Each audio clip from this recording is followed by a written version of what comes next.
Darlene up top looking for the puck if it's there. Carried by Peyton Krebs. Left at the line. Samuelson shot, scores! Matthias Samuelson with a seeing eye shot from the blue line, and the Buffalo Sabres have a 2-0 lead here in the first period.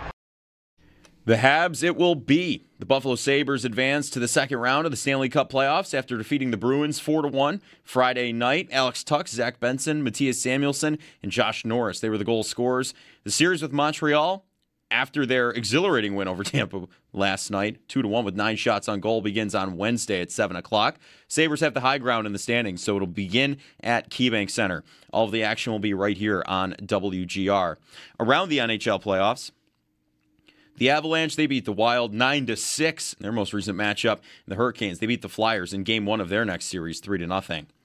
Around the NFL, free agent wide receiver DeAndre Hopkins said he would like to play with Bengals quarterback Joe Burrow.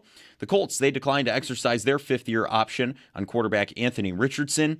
And Chiefs head coach Andy Reid expressed uncertainty when asked about when quarterback Patrick Mahomes would participate fully in practices. You can catch every take, every reaction, and every big Buffalo sports moment live. Now on YouTube with Jeremy and Joe in the morning, and Show Up in the Bulldog every afternoon. Watch your favorite WGR hosts anytime, anywhere, live on air, live on YouTube. Brought to you by Belknap Heating and Cooling. For more comfort and less ka-ching, give Belknap a ring. That's your Paddock Chevrolet Sports Update. Paddock Chevrolet, with you for the extra mile since 1935. I'm Joe Cali for Western New York's Voice of the Fan, WGR.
Good morning.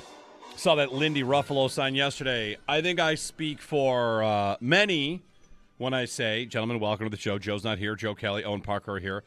I think I speak for many when I say, let's go! Right? Let's go. I'm trying to harness Friday into Monday. We should not let the fact there were 2 days in between, and, of course, a game between Montreal and Tampa, lower the temperature on our general let's go-iness. Let's go. Let's go. Let's go. I mean, does it get any better? No, I don't think so. On the road, Game 6. Everything about it. Just dismantle Boston. We're going to spend a lot of time on that game. We're going to spend a lot of time talking Montreal. Of course, that's the next round, which is awesome. It's hot. Would Tampa have been cool? Sure, doesn't matter. In the second round, I'll take anybody. Who would be the third round matchup? Don't care. I mean, we all know who it's going to be. It'd be Carolina. Yeah. But whatever. 803-0550, our number. Have you come down from Friday? And are you ready to talk about Montreal? Or do you want to stick on the Sabres right now? Because we've got to get, of course, Owen's recap of the trip to Boston. I've been, like all of you, maybe, waiting for us to be up and at 'em. I know we had the shows over the weekend. Sports Talk Saturday rocked. I know we're ready. But I feel like I've been waiting how many hours? How many hours is it? It's 24, 40, whatever. I've been waiting too long to just simply talk on the radio about Josh Doan. And I know Zach Benson's right there, too, and right now we're all memeing the hell out of Zach Benson as a dog with Bruins pelts on his wall. We're doing a lot. But I'm going to need a minute. on this Josh Doan character. I cannot believe the play he makes on the Doan goal. So I went back on the Benson goal. I went back and I watched that play. I mean, 1,000 times, like many of you did. They won the game handily, but it was not being won handily on the scoreboard. It's 2-1, and the Bruins have 7 out of the 8 shots to start that period, and they're buzzing a little bit. Yep. And it's a defensive zone face-off of the Sabres, and here's Pasternak and McAvoy. They're talking. The Bruins' big guns are on the ice, and they're starting to feel like we're down 1 in this game. I'm sure they're feeling this. We're down 1 in this game. Like 1 here, and they're going to get tight. They're going to get nervous because all of a sudden we're tied, and the Bees are buzzing. And then the play that won't get a statue because it's too early and it's game 6 of the opening round, but Josh Doan steals the souls of David Pasternak and Charlie McAvoy, steals their souls from their chest, and 1, wins a race, 2, takes a demolishing face smash to the boards, 3, centers a perfect pass to Zach Benson waiting to bury the Bruins in a moment. With that play, I mean, could it be any more emblematic of the year? The series, of the team, of the surprise, of the work, of the – I mean, it is – I did laps around the bar saying, I cannot believe that play from Josh Doan. I cannot believe that play. It was. I mean, that play is coming. I'm sitting in that corner. That play came straight at me. So I watched Doan see the puck and go, that's mine. I watched his eyes light up when he realized he could split the two of those guys, McAvoy and Pasternak, and go just steal their lunch. And he just went and did it. And it was, I mean, the sound that his face made into the boards when I mean that's what we sent you there for. Yes, was to tell us the sound of the face on boards. It was unbelievable. And then a second later, me jumping into the air screaming like, oh, yeah. Look at it, it was just as good as it gets. Yeah. And like I said, I think it's so emblematic of what this team is now. Like that work, the speed to get there, the smarts to know Benson's going to follow him up, the togetherness to know what's going to happen, and then just the goal is just it's perfect. It was perfect. It was perfect. It was. I'm still in awe about it. I believe we'll talk to Lindy Ruff tomorrow at 8 o'clock for our usual Tuesday spot. This time we're talking, second round in Montreal, but. From that goal to the rest of the game, Norris gets the empty netter. And in between the Sabres taking that 3-1 lead and the empty netter, they were like, I had 2 days to think of this. I should have thought of the appropriate metaphor for me. Like they were Tiger Woods closing out a lead on Sunday. When, what was he, like 54-0 when he led after 3 rounds? That was the next 10 minutes was just like, oh, the puck's in our end and now it's not. And it was just the easiest, most controlled choking out of a game like we've seen a lot for this year. But they took all the air out of the building, and then they just coast to victory the rest of the way. It was incredible Friday night. So if you want to give us a call, tell us where you were, tell us what you think about the Montreal series, round 2, what it's like to be there. We've got forecasts for game 1 on Wednesday. It's not going to rain during the game. Might be overcast. Friday, a Friday night home game against Montreal. Holy cow. Round 2. It is just, it is Sabres fans just unable to believe that this is their life right now. Not that they should have been shocked they beat Boston, but shocked we're sitting here talking about a second round series opening at home and let's go. It's incredible. It's absolutely incredible. It really is. It's just, we've all been waiting for it. And here it is. And the feeling, I don't think you could ever have expected it. Yeah. It's just so exciting and so much fun. For you two, this is your first series win that you basically remember, right? Mm-hmm. Yeah. Yeah. You would have been how old in 2007? 5 years old. Yeah. Yeah. It's incredible. The series win. Did it hit everybody when you saw the handshake line? Yes. Because that was it for me. Yes. Wait a minute. my team is not just like going to locker clean out. They're saying goodbye to someone else. Right. I was standing there hugging my friend that I went to the game with and turned to the ice again. I was like, oh, the handshake. Yeah. I get to watch this happen.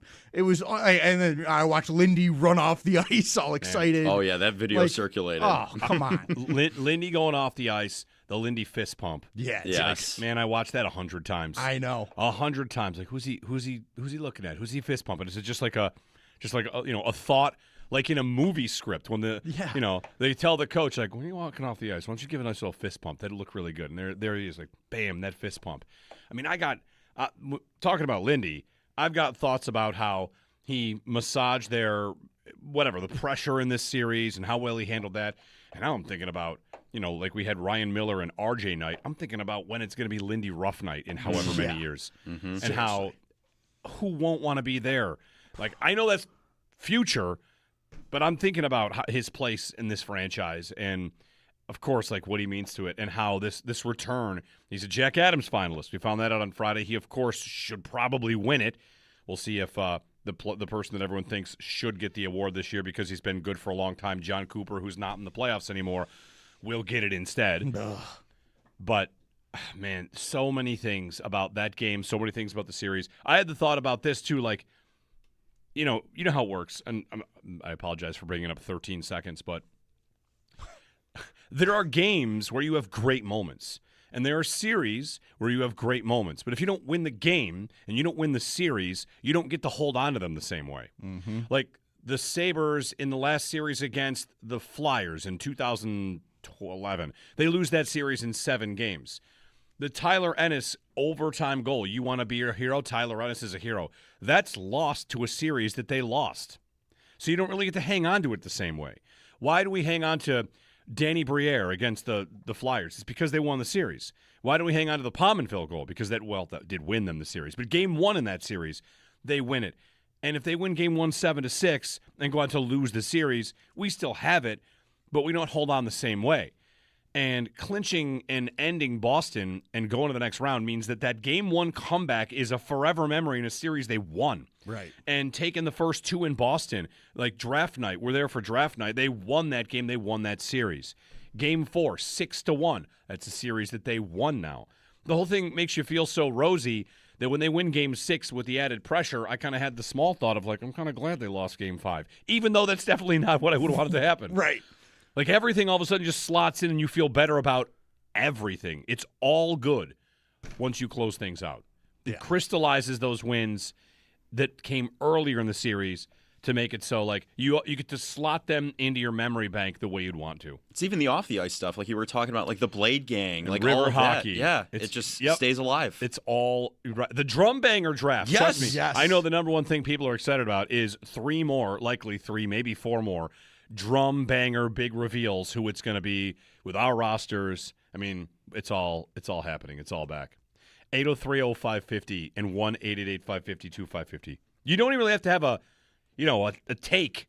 Today you could just be like, yeah, how about it? Right. And we'll talk about it like that if you want to. Paul at 7, and at 9, Stu Cowan of the Montreal Gazette. Last night I was texting both Montreal and Tampa writers and saying, hey, in the event of a win, will you come on? And Montreal won a game that was very silly, but they won. So we'll talk with Stu Cowan of the Montreal Gazette at 9 o'clock. We, of course, have to get the full recap of Owen's trip to Boston. You're there for Game 6, a legendary closeout game on the road. The Sabres haven't had one of those since the Pominville goal, right? No, that's not right. The following year they won in New York against the Rangers. Man. So anyway, how was it? I mean, yeah. I mean, there aren't even words to describe it. I mean, it was the ride in the morning that you guys put me on was incredible. So first of all, I need to thank you two for like sort of inspiring that, and Howard for, dusting off the wallet and really getting the whole thing going. I mean, I shoot down there. We get off the air. I ran home, picked up some clothes, picked up a buddy, and we went. And we drove down. We spent the whole drive down, like, Oh my God, I am so nervous now. Like, now I'm going into Boston. Yeah, right. I'm going to sit in the crowd. I'm going to sit in the lower, like we found our seats. We got our hotel. I'm getting hundreds of text messages from people that I know in Boston, former players I coached, players I played with, coaches that coached me. I've got, Sammy P's text me like, come on, let's go. What are we doing? And it was a beautiful sort of chaotic blur on the way down there of like nerves and they better win, man. Yeah. Like, this is going to be insane. Otherwise, you're getting chirped by Bruins fans walking out of the arena. Which happened anyways, Okay. but Oh, it all felt right. great. Yeah, right. So it doesn't matter. Like, hanging the head high coming out of there is a real good feeling, let me tell you. I mean, and then, we get in there, we go to the Greatest Bar, which is the famous sort of Boston bar right across the street from the Garden, meet up with Sammy P for a pregame drink, and we do that. It's great. It's, there's a million Boston fans packed into this bar. It's a 3-level bar. It's a crazy scene in there. So, we get yelled at a little bit in there, and we get into the game, and like, whew, here we go. And we sit down. We've got a father and son Sabres fan sitting right next to us. Nice. So immediately, like, all right, we got some friends here. Did they know who you good. were? Or? They did not. Okay. I never brought it up. I didn't want to make it, whatever. Yeah. So, but they were great. And then I had an aisle seat, which you want to talk about. Clutch. That was huge. I had no idea, but it was like the best spot I'd ever watched a game because I got room for a guy my size. Yep. It's big. So that was incredible. And so we're sitting there, the period starts, and then just as the period started, a family of Sabres fans walked down and sat right on the other side of the aisle from me. Great. They knew me. So you guys had troops in we there. We had people. And then, I'm looking around. There were a lot of Sabre fans. Yeah. Like, at least where I was, just in a 15-foot radius of me, there were the 7 that I just mentioned. And then I saw a high school kid that I went to school with that was another 20 feet away from me with a big crew of guys that were Sabres fans with him. And, the game starts and it's hostile. It was hot down there for us. Boston fan's a Boston fan. And I've been waiting to talk about this guy since this happened. There was a guy 5 rows back not of me, but the family that was across the aisle from us.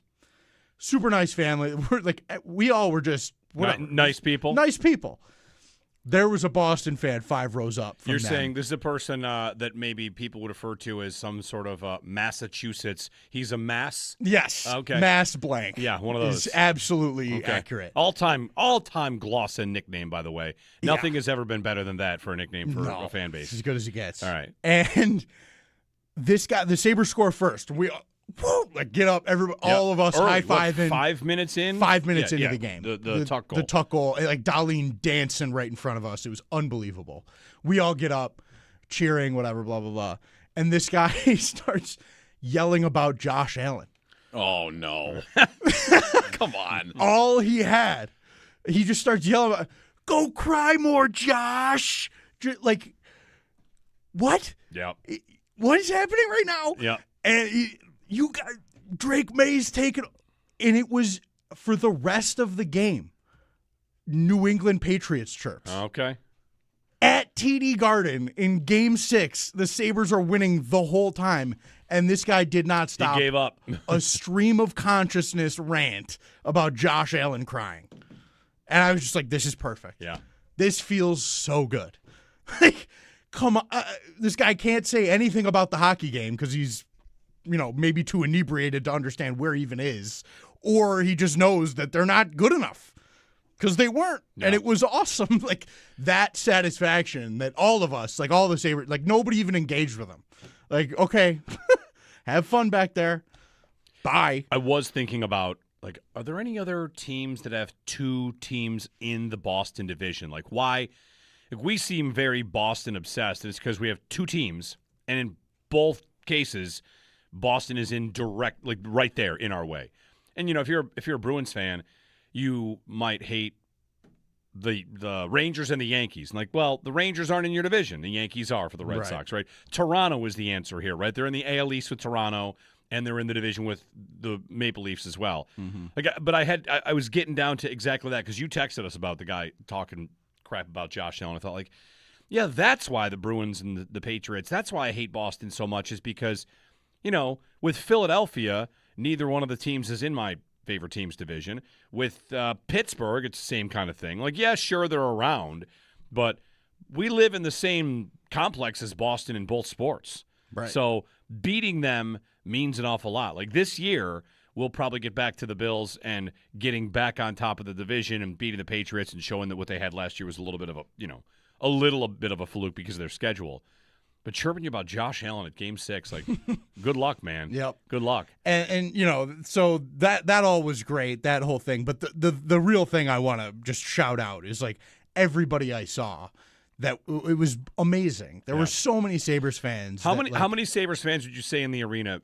Because what I want to ask is, if there were that number of Montreal fans in Buffalo, would people refer to it as a takeover? Was it that many, or was it just a little more than you thought? I wouldn't say that it was a takeover. Okay. I would say if that was how it was on Wednesday night, I would say I would be a little surprised, but not like at how many there are, or that there's not more. At how many there are. Okay, because right now, there are members of the Sabres fan base that are apoplectic about being taken over by Montreal fans, which I do not think is an actual thing that will happen. I am ready to be wrong. I am over here saying, like, what are you all so worried about? Montreal's not going to come take over the arena. Because they come on a Tuesday in March does not mean they're going to get all the tickets on a Wednesday Game 1 or a Friday in the playoffs. Like, these two teams haven't played in the playoffs since 1998. I don't know if they took over in 1998. You guys would have to tell me, you old-timers out there, or whatever. You could probably be my age, but just have lived here at the time. I am not all that worried about that. We could talk about, do the right thing, sell it to a Sabres fan if you can. But the number in Boston was nice, but not crazy. Right. Okay. It was cool to see some Sabres fans, but it wasn't like, oh man, they should be embarrassed by this. I never thought that at all. But I did think, like, this is incredible. I walked around my plan was, everybody sent me all this money. It's too much money for the tickets in the hotel room. Everybody I see that wants a beer gets a beer or a drink, whatever. You want a water, I'll get you a water. And I bought a zillion beers at the arena. And then after the game, it was psychotic. Like, I went back to the place we went pregame, and like I said, the Sabres fans there, everybody I met was great. I mean, I was high-fiving people on the rest stops on the drive home. Like, it was that kind of thing. It was incredible. And so, it was nothing I will ever forget. That was a very special thing. And it was great to see them get a win. It was great to meet all of you that I got to meet and buy a drink and sort of relish in a huge moment for this team in this city. I think it was incredible. I really don't have many other words other than that. It was special. Yeah. How many beers purchased for Sabres fans? Probably legitimately over 150. Wow. Like, did the donations continue to roll in? They kept going until like last night. Okay. I was still getting Venmo. Well, now you're getting Venmo for round 2. Yeah, we'll see. When you go to Montreal for Game 6. And I still have, there's like $150 going to both Ride for Roswell and the 11 Day that's in the leftover fund. So awesome. that's going there too. So anyone out there that you Venmo'd me, if your money didn't get used on another Sabre fan, it's going to one of those two spots. So beautiful. Thank you, everybody. 803-0550. Come on, Sabres fans. Let's talk about it.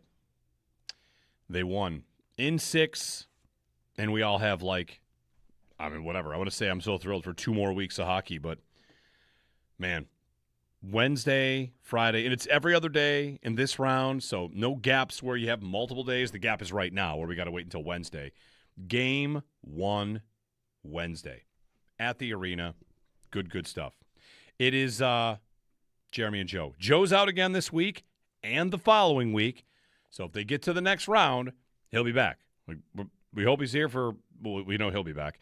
We hope the Sabres are still playing at that point, and the picks. Will they beat Montreal? Everyone had been crowning Tampa as the rightful, they're just going to win this division thing, or they're just going to come out of this. Like everyone from Dumb decision at the Athletic when I saw Cup odds. Like the Sabres were at 4%, Montreal's at 2%, and Tampa's at 26%. Yeah. Like I don't understand What's happening why here? Tampa is viewed as so much better than Montreal or Buffalo. Granted, last night they looked a lot better than Montreal. They did. They still lost the game. They really did. All right. It is WGR. And yes. I mean, yeah, it was that Montreal game last night was really something to behold. Yep. 9 shots on goal. They win a game 7. 9 shots. Dobish is. I thought it was amazing that Montreal had 10 and they took one off the board. Yes. Like, actually, Yes. it was only 9 shots. They were stingy last night because They there were. was a save Vasilevsky made on a puck that was going wide, and they didn't even give it to him. It was in the second period when Montreal had been really struggling, and it was like you could see the camera angle. It was going to be like 5 inches above the net, and they're like, doesn't count. Don't give it to him. That's amazing. It was really quite something. 803-0550. Give us a ring when you get your phone calls. Notice a rattle in your ducts or a rise in your heating and cooling bills? If you do, give Belknap a ring with 0% financing. The cost of upgrading to high-efficiency fuel heating system is a breeze. Learn more at belknapheating.com. That's belknapheating.com. Go green, save energy and money with Belknap. Schedule a free estimate on your new installation. Give Belknap a ring at 688-1728 for more comfort and less ka-ching. Give Belknap a ring.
I feel like I've been waiting how many hours? How many hours is it? It's 24, 40, whatever.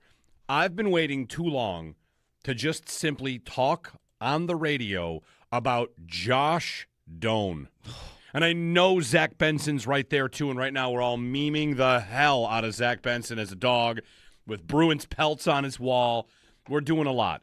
But I'm going to need a minute on this Josh Doan character. What up? I cannot believe the play he makes on the Doan goal. So I went back and on the Benson goal. I went back and I watched that play.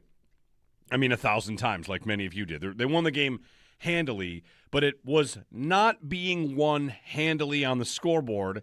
It's 2-1, and the Bruins have 7 out of the 8 shots to start that period, and they're buzzing a little bit. Yep. And it's a defensive zone face-off of the Sabres, and here's Pasternak and McAvoy. They're talking. The Bruins' big guns are on the ice, and they're starting to feel like we're down 1 in this game. I'm sure they're feeling this. We're down 1 in this game. Like 1 here, and they're going to get tight. They're going to get nervous because all of a sudden we're tied, and the Bees are buzzing. And then the play that won't get a statue because it's too early and it's game 6 of the opening round, but Josh Doan steals the souls of David Pastrnak and Charlie McAvoy, steals their souls from their chest, and 1, wins a race, 2, takes a demolishing face smash to the boards, 3, centers a perfect pass to Zach Benson waiting to bury the Bruins in a moment. With that play, I mean, could it be any more emblematic of the year? The series, of the team, of the surprise, of the work, of the – I mean, it is – I did laps around the bar saying, I cannot believe that play from Josh Doan. I cannot believe that play. It was. I mean, that play is coming. I'm sitting in that corner. That play came straight at me. So I watched Doan see the puck and go, that's mine. I watched his eyes light up when he realized he could split the two of those guys, McAvoy and Pastrnak, and go just steal their lunch. And he just went and did it. And it was, I mean, the sound that his face made into the boards when I mean that's what we sent you there for. Yes, was to tell us the sound of the face on boards. It was unbelievable. And then, you know, a second later, me jumping into the air screaming like, look at it, it was just as good as it gets. Yeah. And like I said, I think it's so emblematic of what this team is now. Like that work, the speed to get there, the smarts to know Benson's going to follow him up, the togetherness to know what's going to happen, and then just the goal is just it's perfect. It was perfect.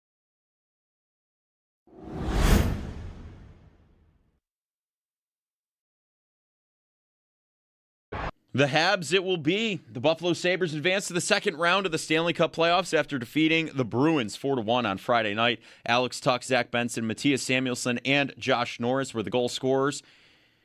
Their series with Montreal, after their exhilarating win over Tampa last night, 2-1 with 9 shots on goal, begins on Wednesday at 7 o'clock. Sabres have the high ground in the standings, so it'll be at KeyBank Center for the start. All the action will be right here on WGR. Around the league, the Avalanche, they beat the Wild in a high-scoring affair, 9-6 yesterday, and the Hurricanes beat the Flyers in Game 1 of their next series, 3-0. Around the NFL, free agent wide receiver DeAndre Hopkins said he would like to play with the Bengals quarterback Joe Burrow.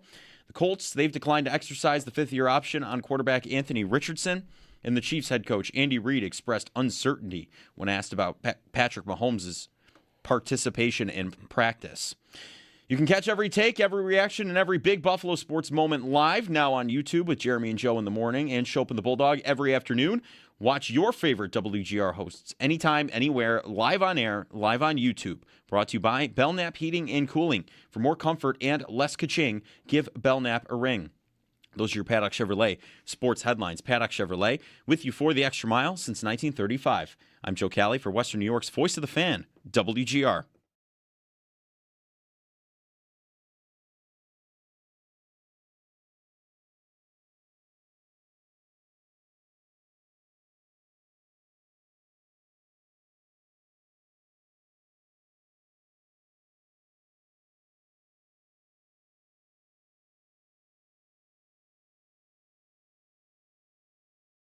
It's one step in the right direction. That's it. Every team sets out in training camp to try to be the best at the end of the year and try to hoist the Stanley Cup. And so obviously that's a goal for our team as well. We're one round into the playoffs. In our eyes, we haven't done anything yet. We're going to enjoy this series win. But we're going to move on and be ready for whoever we play next. Because we're hoping it's a long road ahead for us, and it's going to be a grind each and every day. Alex Tuch. That Samuelsson seeing eye shot, the first moment of the game, one of the first moments of the game. For the moments in your life, go forth to Firth. It's brought to you by Firth Jewelers. How was your weekend? I was thrilled to watch last night's game, and I did not have a very hot take on who would you prefer, Montreal or Tampa. My thought was, for Tampa, it would have been immediate bloodlust because those two games that happened at the arena, and the Sabres kind of announcing themselves, winning the division, holding off Tampa. Tampa was kind of the team that we looked at in our rearview mirror and, also right in front for most of the year. Montreal finished tied in points with Tampa. They were a bit more of an overtime merchant. They didn't get regulation wins the same way. Montreal had, a bunch of points, 4 in regulation ties. I don't call them overtime. I don't call them loser points. Anyway, I didn't have a huge thought on it. But when Montreal scored to go up 2-1, I just instinctively I gave it a big yeah. I don't know if it was because I wanted the game to end in the third period and not go to overtime, or because the way the game was going, it was just objectively funny that Tampa was going to lose a Game 7 on home ice where the other team got 9 shots and none in the second period, which is the first time in franchise history Montreal had not had a shot in a period. So it might have just been that I grew to really dislike Tampa, and watching them lose felt great. But in the moment, I cheered that Montreal second goal and was ultimately happy to see them win. So both could be tough opponents for the Sabres. Both are upgrades from what the Sabres just played in the Boston Bruins. But the Bruins had 33 regulation wins, and Montreal had 34. So, goal differential, the Bruins were a plus 22. Montreal was a plus 27. And Tampa, in both those departments, was much, much better. I had the thought that Tampa was not looking the same for the last month, and Hedman not being available, like they were waiting for him to come back. Goodbye, Tampa. The Eastern Conference will not have a Florida team in the final, and that itself, to me, is a big victory. I've got Montreal, Buffalo, and Philly, where it would mean a lot to those fan bases. Then I've got Carolina, which, we're always going to have trouble squaring. But is what it is. 803-0550. Your thoughts on this series, your memories of the last series, the whole thing, the vibe. Paul Hamilton at 7. We'll get your calls in here. Derek in the car. Derek, good morning. Hey, guys. So I was actually down in Punta Cana with my wife for Game 6. We scheduled this trip over a year ago. Never in my wildest dreams would I thought I'd be watching a deciding game to go to the second round, let alone a playoff game down in Dominican. But we were looking at the schedule. Game 5. We had to be up at 3:30 in the morning the next morning to be to the airport, so it's kind of a little disappointing we didn't clinch it then. But we went down to the sports bar at the resort we were at, and there was, I think, a grand total of 6 Sabres fans, 2 Boston fans, but there was like 75 Montreal fans. So they had most of the TVs were tucked in the little corner, but the 6 of us were louder than all of them most of the game until they lost. But just never thought that going down there I'd be repping more Sabres stuff than Bills stuff. It was amazing. Yeah. What's funny, Derek? As you say that about Sabres and Bills, there is maybe this is happening for the first time for the younger generation. You hear it all the time. You always have heard it if you live here long enough. And I went through this as well. I moved here in 2001 and was told all about how no, this really is a hockey town. This is a hockey town. And then 0506, I discovered oh, okay, now I understand. And throughout, these last 20 years, it's been a hockey town the whole time. It's just the hockey hasn't always matched the passion of the town. And, you can make a lot of cases for whatever, the fact that people went away or didn't go away, they just didn't want to go to the games, or we were all mad and yelling at each other. But it's pretty clear this is not, these other anybody can fill an arena. They're filling every arena. They're filling bars. They're filling, blocking off streets. I mean, where isn't there a watch party? Game 1, Wednesday, it will be ramped up to what level? It'll be the first round times 5, times 10. What'll the next round be? They get there. What'll Friday night be like? I mean, it's just we're getting whatever. It's all ramping up. It's all happening. It's amazing. It is. I definitely feel like for the first time in my life as a person that can really understand it, that we're all seeing what this city is in terms of like you said, everybody always has said, it's a hockey town, it's a hockey town. And I've always felt that. I grew up playing the game and I was in it and I've always loved the Sabres deeply. But I haven't seen the community be like this in my entire life. And it's really above and beyond anything that I think anyone ever even tried to tell me. You can say all you want that it's great. You won't believe what it's like. Yeah. It is, I mean, the place, it's electric around the city every day now, it feels like. Yep. You walk around and I see a Sabres sweater on like every fourth person. It's unbelievable how many people are just are back into it, like showing their passion for it again. It's really a beautiful thing. It's also like if you see a Sabres fan and you know someone is a Sabres fan, or like people come up and congratulate you. Right. Hey, good work. Right. We made it. We'll see you next round. Good work. Like, yeah, I didn't do anything. I drank beers and watched some of these games, but man, 803-0550, Benson, the Rat himself. The River Rat. The River Rat. That's not bad. The River Rat's not bad. Whether the dogs, whatever. Josh Doan, Dog on a Bone, Zach Benson, Beck Malenstein. I thought Beck Malenstein had a great series, especially on the road. I thought Beck Malenstein was awesome on the road. They won't have Ostlund or Carrick this series. Mm-hmm. And this series, like the people getting us ready for this series are warning everybody, like strap in, this one's going to be different. Yeah. Like, this is not going to be Boston absorbing what you take and trying to hit you back occasionally. It's not going to be Boston laying back while you're up 2 in their building. This is going to be River hockey. Yeah, I'm seeing a lot of people in chat like, well, if they're going to play like they played last night, what you saw from Montreal was not their game necessarily. No. They are a hot run and gun, let's play some River hockey team. So it's going to be a very different looking series. Very different looking. I don't know how I'm going to do it. This took 14 years off my life, it feels like. You know, I don't know how this is going to go. Yeah. This is crazy. Paul in Buffalo. Paul, good morning. Good morning, guys. Welcome to round 2. I'll tell you what, you're right about Montreal. They looked like they had food poisoning or something. That second period was just awful. Dobash really kept them in it. I have a couple questions about this series. In my opinion, this isn't just the greatest uniform battle in hockey. I think it is the greatest uniform battle possible in hockey and maybe in all of sports. This is better than the Yankees and the Dodgers in the World Series 2 years ago. Will we get to see the blue on red that everyone wants to see for one game of this series? And the second question is, I think all 4 goalies will be seen in this series. Even though Dobash was incredible in round 1 and was Alex Lyon, I got a feeling some goalies are going to get lit up in this series. I can't wait to see it. Sabres in 7. Let's go, boys. Have a great show. All right. Thanks, Rob. On goals save above expected on Money Puck, Lyon is 4th and Dobash is 5th. You know, so like, could we see all 4? Sure.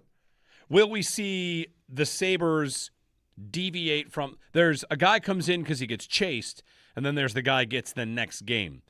And, man, Alex Lyon giving up, 5 goals in 4 games? Like, I think he is more than just he got run in a game because it's up and down. That said, I mean, he's – I don't know. I don't know if you think either one of them is better at a run-and-gun game than the other. When they played against Tampa at 8-7 game, that's Luukkonen for all 7 goals, and Lindy said he was kind of in the battle. Like, would he keep a goalie in if the goalie's in the battle? Like that. I'm not disagreeing with you, Paul, but you wonder if they're going back and forth, if Lindy's going to stick with what he did in the regular season, which is like, that guy's playing with us. He's in. That's this style of game. I'm going to let him ride. That's what he did in the 8-7 Tampa game. Yeah, I would bet that, I think we even might have said this after the game, if that's a playoff game, he's pulling Luukkonen. Yeah. I just don't think you can stomach. But it might have been, if we go back on that game, like, what part? Right. That's what I was just thinking. Because after the first, it was 1-0. Right. So, and then it got crazy. And then it was 4-3, I think, at the end of 2. Yeah. And, like, would you do it when it's 7-5? At that point, you're in the third. And then it's tough to ask you a guy never to know. come in cold. Yeah. That's true. The game flow matters a lot there. But I definitely think that this is going to be a much heavier load on the goaltenders in this series. I mean, how much of an advantage does Montreal have if you think they have one? Because it's not Swayman. And when talking about whether you wanted Montreal or Tampa, a common refrain I got back was like, oh, you want to play another Vezina finalist in Vasilevsky? So, like, from Swayman to what Montreal has, Dobash, their main guy right now, but that doesn't have to be set in stone? Does not have to be, but I think the way he's played, it's pretty solidified at this point. I would say that it's still an advantage for Montreal, but definitely Less not of to one? the same degree. I would, if it's 50% of the same advantage that Montreal had, half as much of an advantage. Okay. I would say roughly. Dobish was great last night. He's very different. He's a lot more attacking. I'll do my deep dive and do my thread before the game on Wednesday and really dive in on Dobish and see what I see.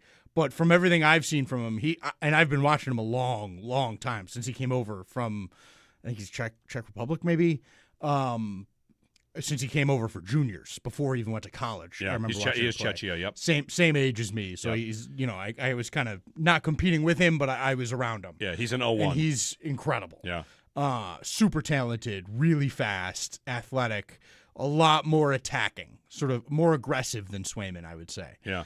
A little sloppier because of that, but I definitely think he's very, very good. And Fowler, their second guy is a rookie.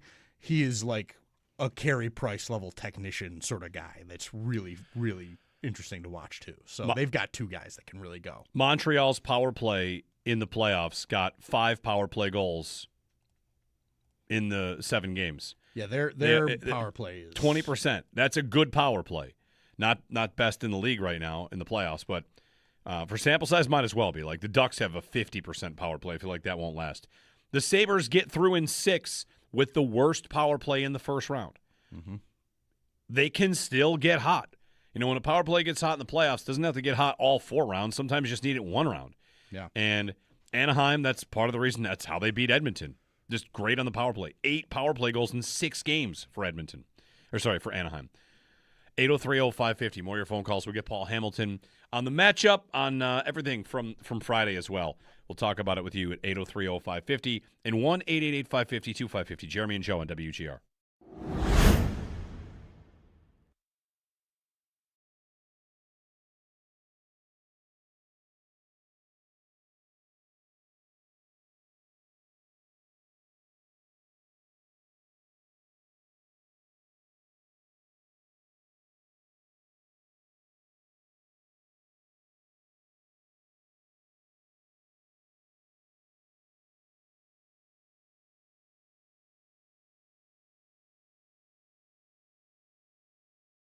I feel like I've been waiting how many hours? How many hours is it? It's 24, 40, whatever. I've been waiting too long to just simply talk on the radio about Josh Doan. And I know Zach Benson's right there, too, and right now we're all memeing the hell out of Zach Benson as a dog with Bruins pelts on his wall. We're doing a lot. But I'm going to need a minute on this Josh Doan character. What up? I Jeremy cannot White here for believe AAA the play he makes on the Doan goal. So I went back and on the Benson goal. I went back and I watched that play. I mean, 1,000 times, like many of you did. They won the game handily, but it was not being won handily on the scoreboard. It's 2-1, and the Bruins have 7 out of the 8 shots to start that period, and they're buzzing a little bit. Yep. And it's a defensive zone face-off of the Sabres, and here's Pasternak and McAvoy. They're talking. The Bruins' big guns are on the ice, and they're starting to feel like we're down 1 in this game. I'm sure they're feeling this. We're down 1 in this game. Like 1 here, and they're going to get tight. They're going to get nervous because all of a sudden we're tied, and the Bees are buzzing. And then the play that won't get a statue because it's too early and it's game 6 of the opening round, but Josh Doan steals the souls of David Pasternak and Charlie McAvoy, steals their souls from their chest, and 1, wins a race, 2, takes a demolishing face smash to the boards, 3, centers a perfect pass to Zach Benson waiting to bury the Bruins in a moment.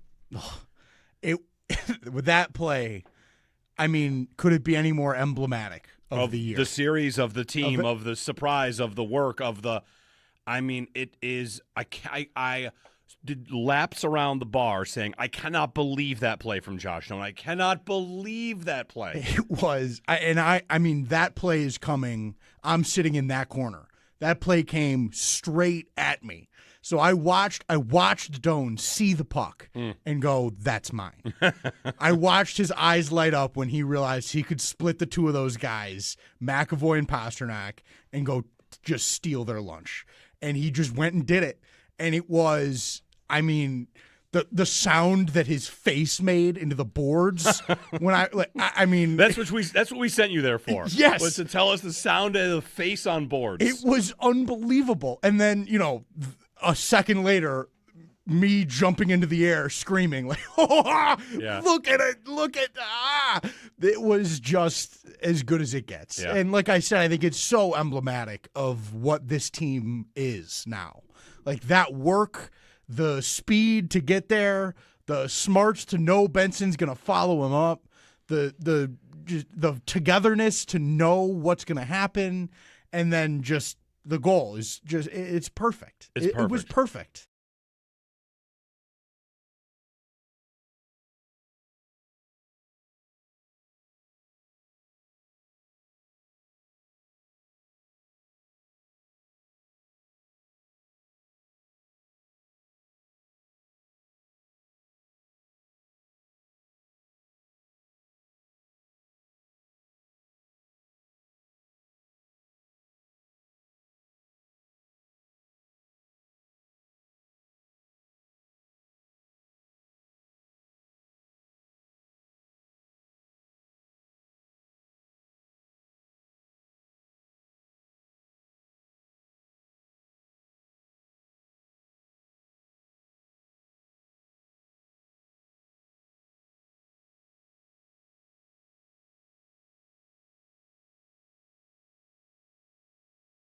And now the Bruins making a change and sneaking in behind with a shot. Save twice by Alex Lyon on Casey Middlestat. In all alone, but Lyon comes up with the save. Not a lot of shots, but boy, that was big for Alex Lyon. A Lion King, couple of big stops on that Middlestat chance. Sabres win in 6. They host Montreal for Game 1 Wednesday. Talking about it with you, 803-0550 and 1-888-550-2550. Last night in Colorado, River Hockey, 9-6. 15 goals in Game 1 of that series. 9. This is where I tell you that I like Minnesota to win that series, but I guess that's not so much. I thought maybe the Avalanche power play might actually come back to bite them, but it didn't. They scored one power play goal. The Wild go 0 for 3 on the power play. Shots, there were 79 shots in the game combined, 43 for Colorado, 36 for Minnesota, and a 9-6 final. 9. It's a lot of goals. Anyway, 803-0550. Get to more of your phone calls here. And Paul Hamilton coming up next segment. Rob in Connecticut. Hey, Rob, good morning. Good morning, Jeremy. Good morning, Owen. Glad you got to witness the game. That's spectacular. And who's going to win the Stanley Cup? Oh, we got to get that rolling. The Buffalo Sabres. Come on, guys. Listen, it was an incredible series. It's like, how do you like them apples? We got your number, 1-1-2-1. That's incredible by Lyon. I mean, I have no words. No words. My highlight of the night was listening to Derek and Joe Cowley and what was it, Trevor or Travis Howard at the end of the night. Trevor Howard, yeah. Yeah, they came back in. The airport was ecstatic. Everything was great that night. I had a great time listening to that. But going into the Montreal series, I listened to the game yesterday, and I was like baffled that they had no shots on goal in the second period. I'm like, where is Montreal? I was really afraid that they were going to lose this game. I'm glad they won because one of the things I was thinking about was I'm glad at the fact that it's going to be a great, fast-paced series. Both teams are very fast, run and gun by Montreal and both Buffalo. Yep. Thanks, Rob. Tampa might have been that too. They do a little more of the goonery, but we'll see. We're going to get to know Montreal. Stu Count of the Montreal Gazette, 9 o'clock. Paul Hamilton when we return as things move forward Round 2 on the way for the Sabres and Canadians Wednesday, Game 1 at KeyBank Center. Back with Paul in a moment.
Darlene up top looking for the puck if it's there. Carried by Peyton Krebs. Left at the line. Samuelson shot, scores! Matthias Samuelson with a seeing eye shot from the blue line, and the Buffalo Sabres have a 2-0 lead here in the first period.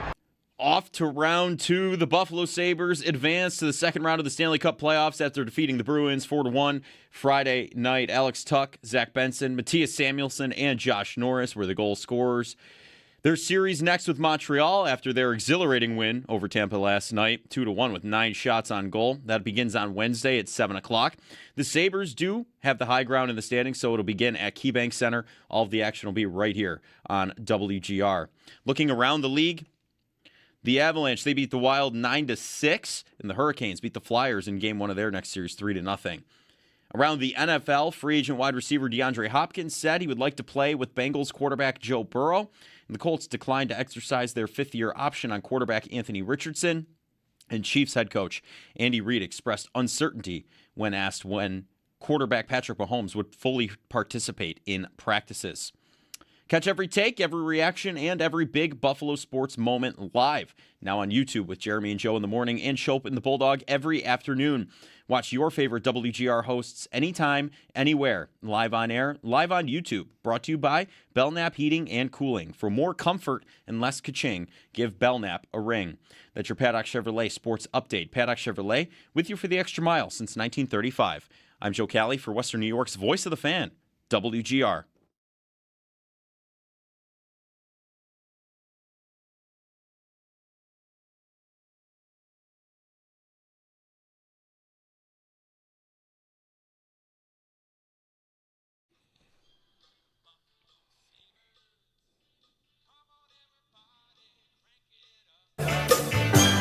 Buffalo Sabres, taking each team one by one. We're gonna get the job done. Who's gonna win the Stanley Cup? The Buffalo Sabres! Hey everybody, good morning. Happy Monday. Welcome to another week of playoff hockey. Jeremy and Joe. Joe's out this week, still on leave. He'll be out next week also. You know, we get to a game in the Eastern Conference Finals, he'll be back. He'll be back either way. But he's out this week again.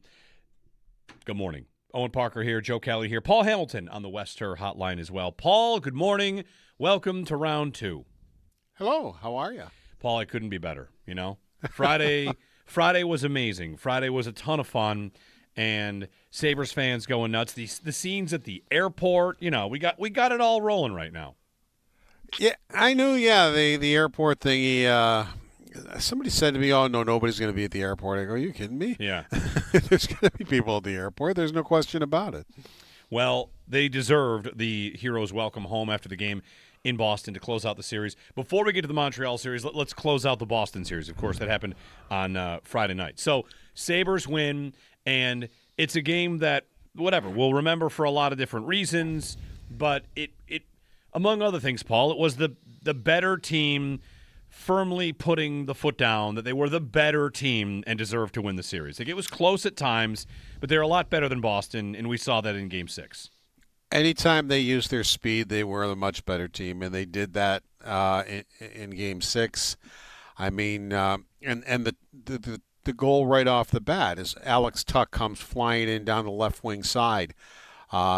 And then right behind him, here comes Darlene. He comes flying in. Well, the Bruins defense is like, uh-oh, you know, and they're panicked and they're backed off immediately now because the Sabres are coming with speed, and you know, that gets them their first goal right there, and they just continued from there and had no problems at all doing that. So yeah, it's you know. Now, that'll be a different story in the next round, but in that particular round, anytime the Sabres used their speed to their advantage, they were the much better team. Do you think there were times in the series that they just kind of got away from it? Like, what is, you know, whatever. It's a long series. You play 6 games. You can't be exactly at your best at all times. Like, do you get a sense that I'm not going to sit here and say, like, they found their formula. They'll never have a bad game again. Montreal just had a bad game last night, and they won. So what do you make of the you know, the ebbs and flows of exactly that? Well, the only time the Bruins were really in the game is when the Sabres weren't skating like that. And the reason they weren't at times is the Bruins were holding them up. And in the NHL, you're allowed to commit interference if you want to. And what would happen is the off defenseman would hold up the winger and allow the Boston defense to get back and make a play. And, the Sabres weren't fighting through it. And Lindy Ruff, before the game, simply said that we've got to fight through it. He goes, yeah, they're holding us up. And he said, we got to do a better job of fighting through it. He goes, we also have to do a better job of placing pucks because of it. And he goes, if we do that, we'll be the better team. But when the Sabres got 5 guys coming through the neutral zone with speed, you could just see the fear in Boston in their defense. They're like, uh-oh, and immediately they started backing off, and they wouldn't stand up at the line anymore. Paul Hamilton here. His appearance brought to you by Raylax Honda. Raylax, we got this. Paul, will have plenty to get to in this series. Do you have a favorite moment from Game 6? And is it, of course, the Josh Doan to Zach Benson goal? Like that, that play for me, Paul, it's so many things. Like I went back and watched it again. I mentioned earlier on the show. The Bruins had 7 of the opening 8 shots in the period. Like it's a 1-goal game. They're starting, I think, to kind of threaten a little bit. And there's a defensive zone faceoff that play comes from.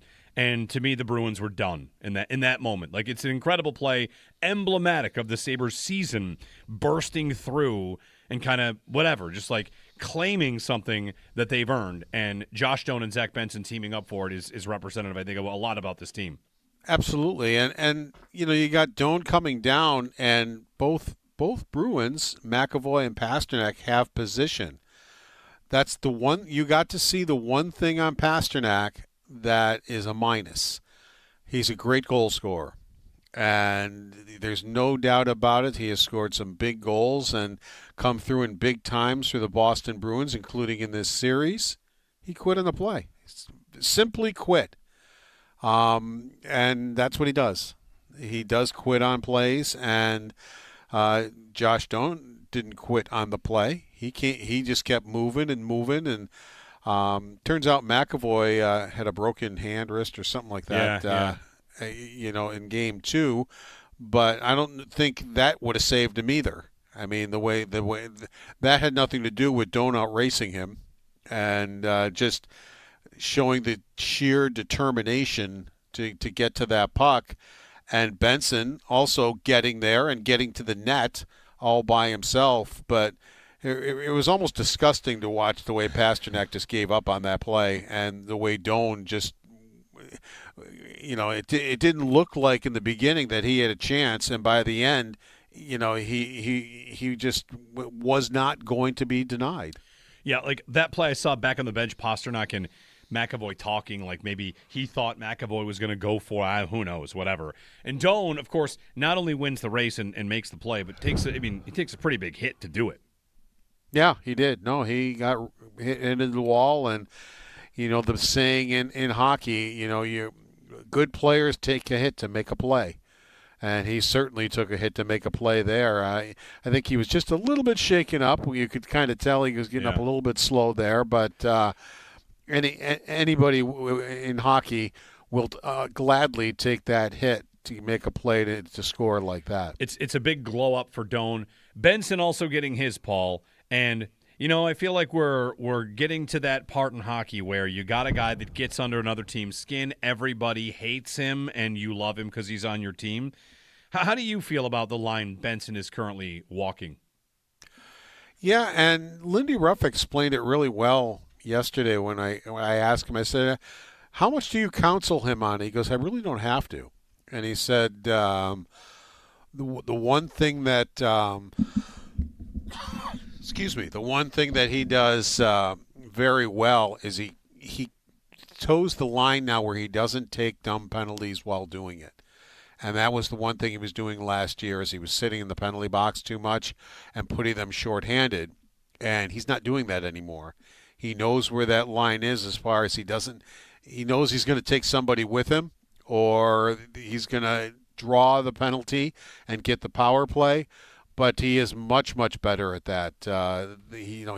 His antics do not put the Sabres down, and do not put them on the penalty kill. And he said that was the biggest thing. He goes, other than that, he goes, I don't need to counsel him because he knows what he's doing out there. And he goes, the way he goes, he's always the first one to net front. He goes, that aggravates the other team.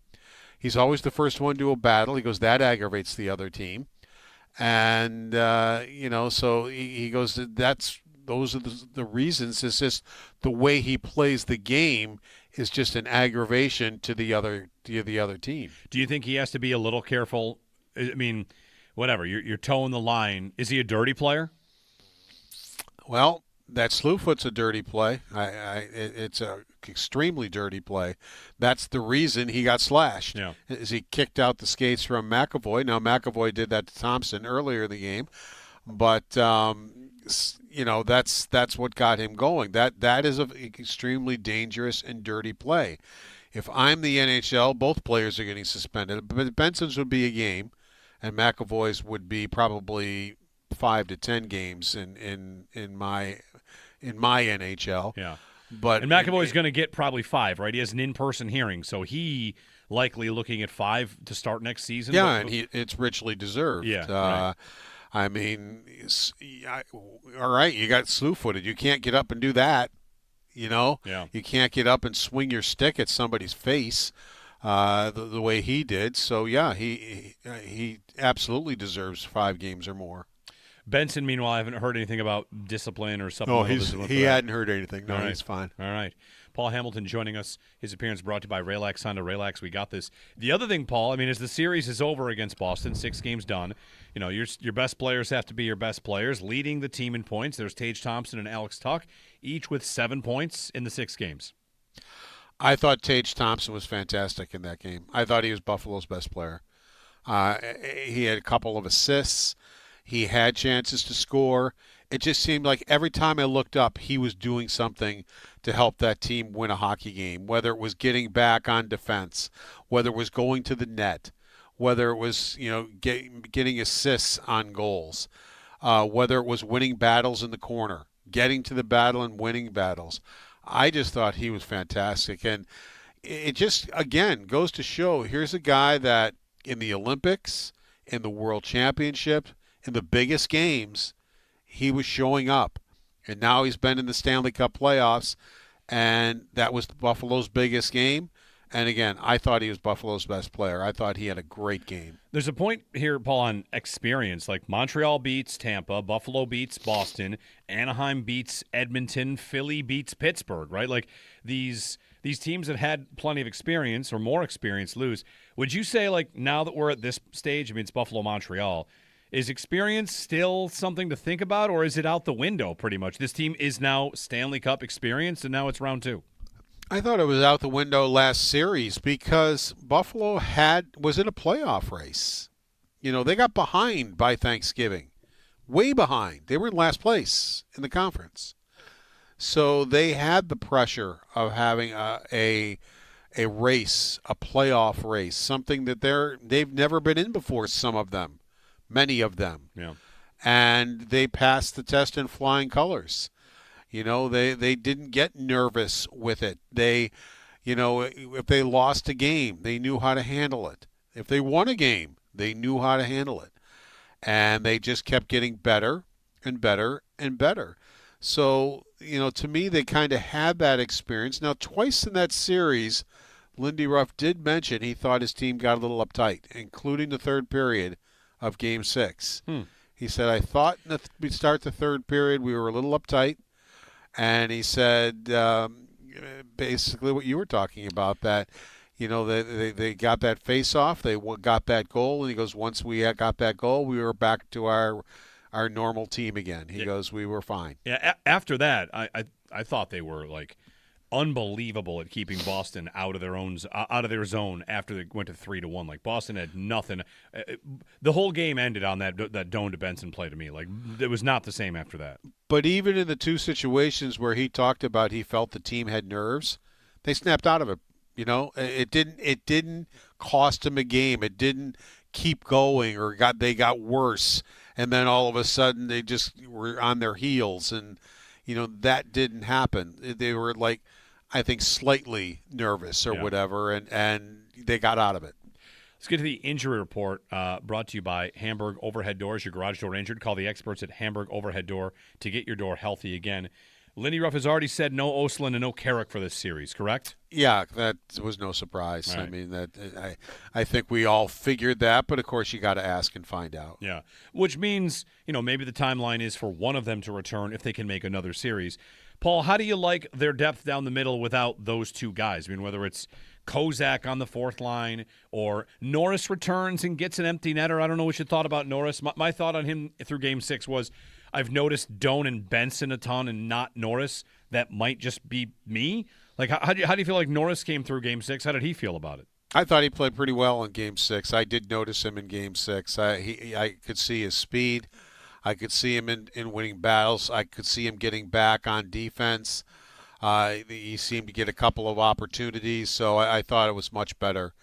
Again, I just think he was playing hurt. I just really do. Before he went out, and look at the battle on the empty net goal.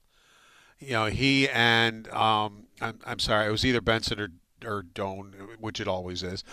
They were battling on the wall, and they just kept going. They just kept with the battle, and Norris they wouldn't even go down. It looked like he was going to fall down, and he kept his balance and kept the battle going. And next thing you know, he found himself in a situation where he had a shot for the empty net, and that was just pure desire right there to get that empty net goal. Paul Hamilton here. Looking ahead to Montreal, Paul, how different will the style be? How different will the games that we've been seeing be from Buffalo-Boston now to Buffalo-Montreal? Well, it was interesting to hear Rick Bowness talk about it last night. He said Montreal's got to be very careful. The problem with Montreal, and that's why I said, well, it's probably would have been better for the Sabres to play Tampa, is Montreal could skate with them, and during the regular season, it did give them problems at times. Now, they did beat Montreal. It wasn't like they got swept by them or anything. I think each team won 2, and they scored 13 goals apiece, I saw. Right. So pretty even. Right. So it's not like they never beat them, but they have to be careful. Bowness says what's going to fool Montreal is he says the confusion that the Sabres give once they get into the zone. He said because they have this rotation that no other team really does. And it's the rotation with the defensemen, and how you'll see a defenseman down below the goal line, and you'll see a forward out, covering up for him. And he goes, and they do it all the time. And he mentioned, he goes, if the Canadians don't have good communication with each other, I've got him, you take him, whatever. He goes, they have to have good verbal communication. He goes, the Sabres will tie them in knots because of the way they do it in the zone, and it's not done by too many teams. So, other teams have trouble with it because they don't see it that often. Yeah. These games between these two teams were, definitely entertaining. We got some, 5-3, 4-2. I feel like it's a series where goals will be expected, right? Like for both teams, the goaltending has been good. Lyon's been good. Dobish has been good, and they'll need to be if it's going to be as up and down as people think it might be. Yeah, that kid Dobish for Montreal, he comes through in a clutch, and that's something that they a rookie to be able to play as well as he did is just amazing. Paul Hamilton, his appearance brought to you by Raylax Honda. Raylax, we got this. Thanks, Paul. We'll talk again before Game 1, I'm sure. Okay, take care. We'll get Stu Cowan of the Montreal Gazette at 9 o'clock. Other than that, we're kind of wide open for you. The Bills are going to get back to work this week, and their rookies, I would think maybe the rookies will be at one of these games. Game 1 Wednesday, Game 2 rather. 1 Wednesday, 2 Friday. For the drum banger draft, should we go for some waiver wire pickups of, please welcome the Bills rookies? Maybe it's T.J. Parker going to bang the drum. I don't know. Now we're into the second round. I feel like you got to make phone calls and some Sabres Hall of Fame. Jason Pominville, Game 1 Montreal. Come on. That could be That's great. the one. That's got to be it. That's who it should be. I don't know whose roster he's on. I'll check. It's mine. Your roster? My roster. You need to get on the board. You're still sitting there with a goose egg. I know, and I've Joe. loved my team the whole time, too. Yeah. I've got Skylar Bell, too. It's not my team. All right. 803-0550 and 1-888-552-550. What will game one look like? How much more intense can it get? How many levels can we dial it up? What will be born in the second round? The first round gave us so many gifts, from the Blade Gang to, whatever. The Spit and Chicklets podcast, like those guys coming in, all the stories they're telling, like I can't help but wonder how much this changes the opinion of this market, not just, a generation that is experiencing it for the first time, but I thought about this week, I thought about Colton Parayko. I thought about guys that maybe had an opportunity to come and like, all right, next time that opportunity comes around, maybe I will. But, I don't want to spend too much time on guys that are not on this team right now because the guys that are on this team have a 7-game series with Montreal on the way. And, man, Wednesday, Friday, Sunday, Philly, Carolina, a scheduling quirk. I do expect Carolina to sweep Philly. Maybe they win in 5. If Philly gets it to 6, it feels like a miracle. But if Carolina were to sweep Philadelphia, that series would be over, and the Sabres are 2 games in. And it could be – you could have a Carolina team that's waiting a long time for this series to end if it goes the distance. And again, maybe it's over quick. But the 4 times they played this year, the Sabres won the middle 2. It went Montreal, Buffalo, Buffalo, Montreal. It was a race all year, The division, these 3 teams atop the Atlantic. Pretty good. 803-0550, 1-888-550-2550 to join us. Which Montreal player will we hate a week from today? Got any picks? Is it Gallagher? Like who are we going to hate a week from today? Caulfield because he scores a million goals. Cole Caulfield. That's a good one. That's a good answer. Caulfield will be tough. Slavkovsky's going to be tough. Slavkovsky. Their power play. Guy is going to make us all pretty annoyed if he's playing. He might not be playing enough to do that. Hudson, if you haven't watched much Montreal Canadiens hockey out there, wait till you get a load of this kid. It is like watching a buzzsaw play defense. It's crazy how fast he moves around. 22 years old. It's unbelievable. Yeah. He's going to be a witch doctor for like the next 12 years. Their coach might 5'9". I was told small guys can't play in the playoffs. He's going to be, Which, by the way, I don't know if we have documentation of this. There was a bet on the bet board. Yes, Metzer Kessler. We bet. I bet you or Joe or both of you. I think it might have been both. I think I bet both of you. I said Kesselring will play in the playoffs before Metza, and he did. Granted, he did not play much. No, 4 minutes. 4 minutes. Yeah, 4 5 minutes. shifts I saw. Yeah, he did not play much, but he played. There were some. My buddy I took down there was like, I need to never see him on the ice again. You made that decision in 4 minutes? Yeah, maybe less. I think it took him about as long as it took Lindy. Yeah. It was, it got a little squirrely there for Kessler. Whatever, you feel for the guy. He's not exactly had a chance to find his game in the lineup. He's not been in the lineup. He goes to Boston, a little bit of a homecoming because he went to Northeastern, right? So he's going back to Boston. He's in for a big game, and he did not play. No, he did not play tough. at all. I feel for the guy. Is that 4 minutes enough to get Zach Metza in the next time they need a guy? Could be. Is it different because Montreal is not quite Boston? That, I think, is definitely I got true. a 5'9" Lane Hudson out there as a witch doctor. I know, I'm not saying Zach Metz is a witch. He's not. He just goes out and makes smart plays from time to time. Yeah. No Logan Stanley. They got it done basically with 5 defensemen.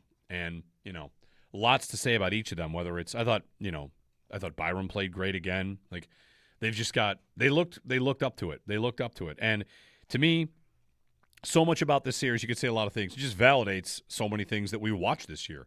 They beat a team they were better than. They were not this division winner that got knocked out by some wild card. All 4 division winners rolled, right? Vegas won. They beat Utah. Colorado won. Carolina won. Buffalo won. Your 4 division winners make it to the second round. I got to check what Dom Lucian's got for the latest puck odds because, again, like I said, he's got one of those fancy graphics where – it's not the pie chart one. His looks like a little matrix kind of Tetris thing. Yeah. And all right. The latest one is he has not updated it. Like I said, it had bothered me that the cup odds going into last night were going into the weekend. Boston 1%, Buffalo and Montreal 2%, Tampa 25%. Yeah. And I felt the whole time like I do not think Tampa should have this massive sort of just favorites. this default. They're out. It's history. So who gets all that share?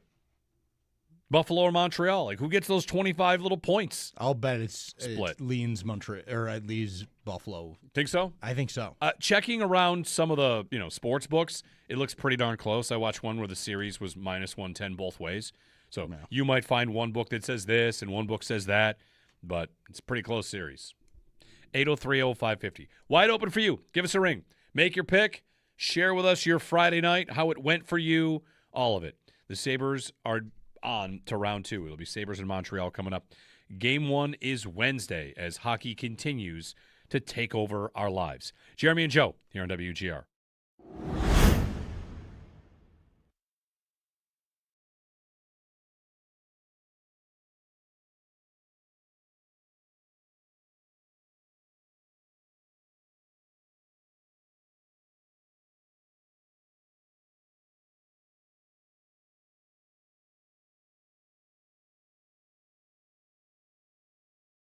There is maybe this is happening for the first time for like the younger generation. You hear it all the time. You always have heard it if you live here long enough. And I went through this as well. I moved here in 2001 and was told all about how like no, this really is a hockey town. This is a hockey town. And then 05, 06, like I discovered like okay now I understand. And throughout these last 20 years, it's been a hockey town the whole time. It's just the hockey hasn't always matched the passion of the town. And, you could make a lot of cases for whatever, the fact that people went away or didn't go away, they just didn't want to go to the games, or we were all mad and yelling at each other. But it's pretty clear this is not, these other anybody can fill an arena. They're filling every arena. They're filling bars. They're filling, blocking off streets. I mean, like, where isn't there a watch party? Game 1, Wednesday, it will be ramped up to what level? It'll be the first round times 5, times 10. What'll the next round be? They get there.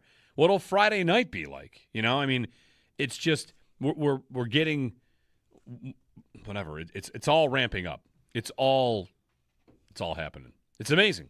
It is. I definitely feel like for the first time in my life, as like a person that can really understand it, that we're all seeing what this city is.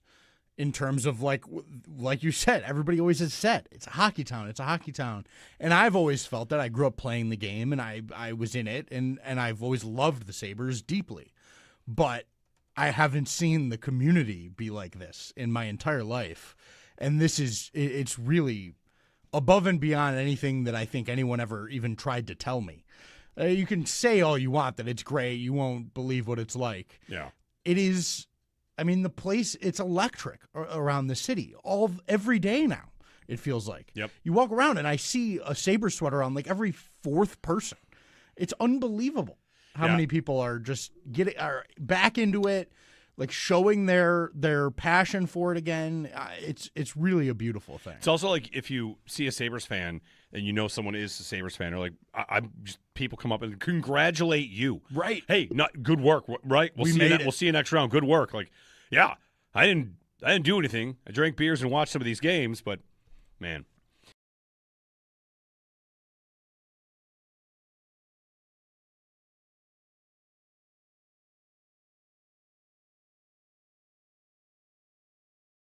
Benson also getting his, Paul, and I feel like we're getting to that part in hockey where you got a guy that gets under another team's skin, everybody hates him, and you love him because he's on your team.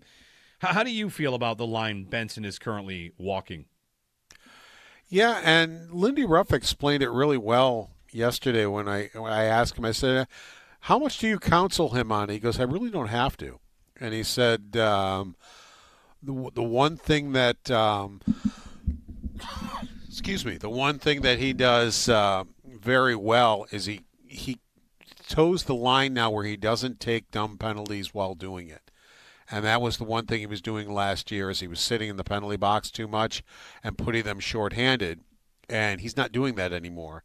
He knows where that line is as far as he knows he's going to take somebody with him, or he's going to draw the penalty and get the power play. But he is much, much better at that. His antics do not put the Sabres down, and he did not put them on the penalty kill. And he said that was the biggest thing. He goes, other than that, he goes, I don't need to counsel him. He goes, he knows what he's doing out there.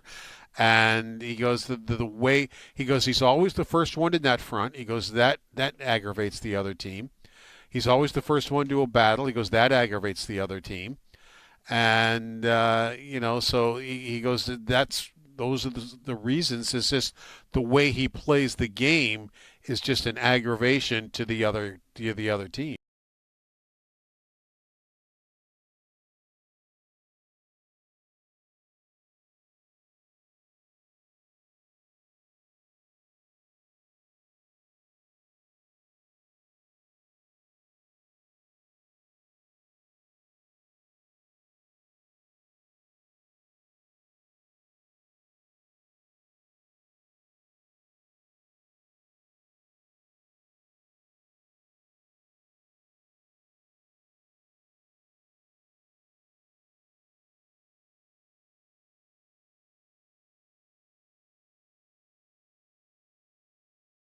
Darlene up top looking for the puck if it's there. Carried by Peyton Krebs. Left at the line. Samuelson shot, scores! Matthias Samuelson with a seeing eye shot from the blue line, and the Buffalo Sabres have a 2-0 lead here in the first period. The Habs it will be. Buffalo Sabres advance to the second round of the Stanley Cup playoffs after defeating the Bruins 4-1 Friday night. Alex Tuch, Zach Benson, Matthias Samuelson, and Josh Norris, they were the goal scorers. Their series with the Canadiens after their exhilarating win over Tampa last night, 2-1 with 9 shots on goal, begins on Wednesday at 7 o'clock. The Sabres have the high ground in the standings, and so it will begin at KeyBank Center. All of the action will be right here on WGR. Looking around the league, the Avalanche, they beat the Wild 9-6, and the Hurricanes beat the Flyers 3-0. Around the NFL, free agent wide receiver DeAndre Hopkins said he would like to play with the Bengals quarterback Joe Burrow. The Colts, they declined the fifth-year option on quarterback Anthony Richardson, and Chiefs head coach Andy Reid expressed uncertainty when asked about when quarterback Patrick Mahomes would fully participate in practices. You can catch every take, every reaction, and every big Buffalo sports moment live now on YouTube with Jeremy and Joe in the morning and Shope and the Bulldog every afternoon. Watch your favorite WGR hosts anytime, anywhere, live on air, live on YouTube. Brought to you by Belknap Heating and Cooling. For more comfort and less ka-ching, give Belknap a ring. Those are your Paddock Chevrolet sports headlines. Paddock Chevrolet, with you for the extra mile since 1935. I'm Joe Cali for Western New York's Voice of the Fan, WGR.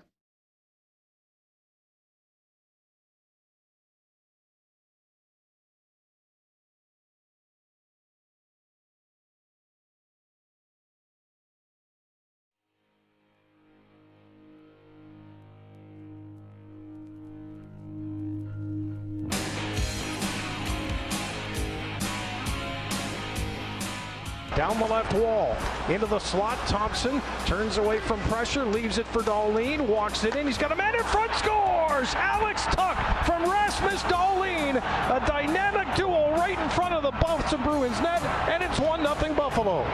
One of your Firth moments of the game brought to you by Firth Jewelers. For the moments of your life, go forth to Firth. Jeremy and Joe. Joe's out again this week on leave. Owen Parker here, Joe Cali here. Hey, how about that Derby? 2 things on the Derby. One, I don't know how you feel either way about this. One, how about that horse that bucked off its rider and decided, I'm not racing? Great White. Yeah. Nope. And then the winner is just I saw someone do the Sabres from December 9th on with that horse. Check this horse out. You have no idea this horse is going to, oh, he hits another gear. I've already forgot the name of the winner. What's the name of the horse that won it? It was the 19. I just know it was the 19. And I have a question about horse racing very quickly. Back to your calls in just one moment. Mm-hmm. Why don't they show you the numbers of the horses that cross the line in order that they cross the line? Oh, that's a great question. They don't show you. No, they just show you the post line, just what it is. Before it. Yeah. And then, they take the thing down when they're coming down the stretch for excitement, I guess. Right. Yeah. But then I don't know who's coming. It's a very odd thing to do on a broadcast. Am I missing something? Tell me I'm an idiot. I might be.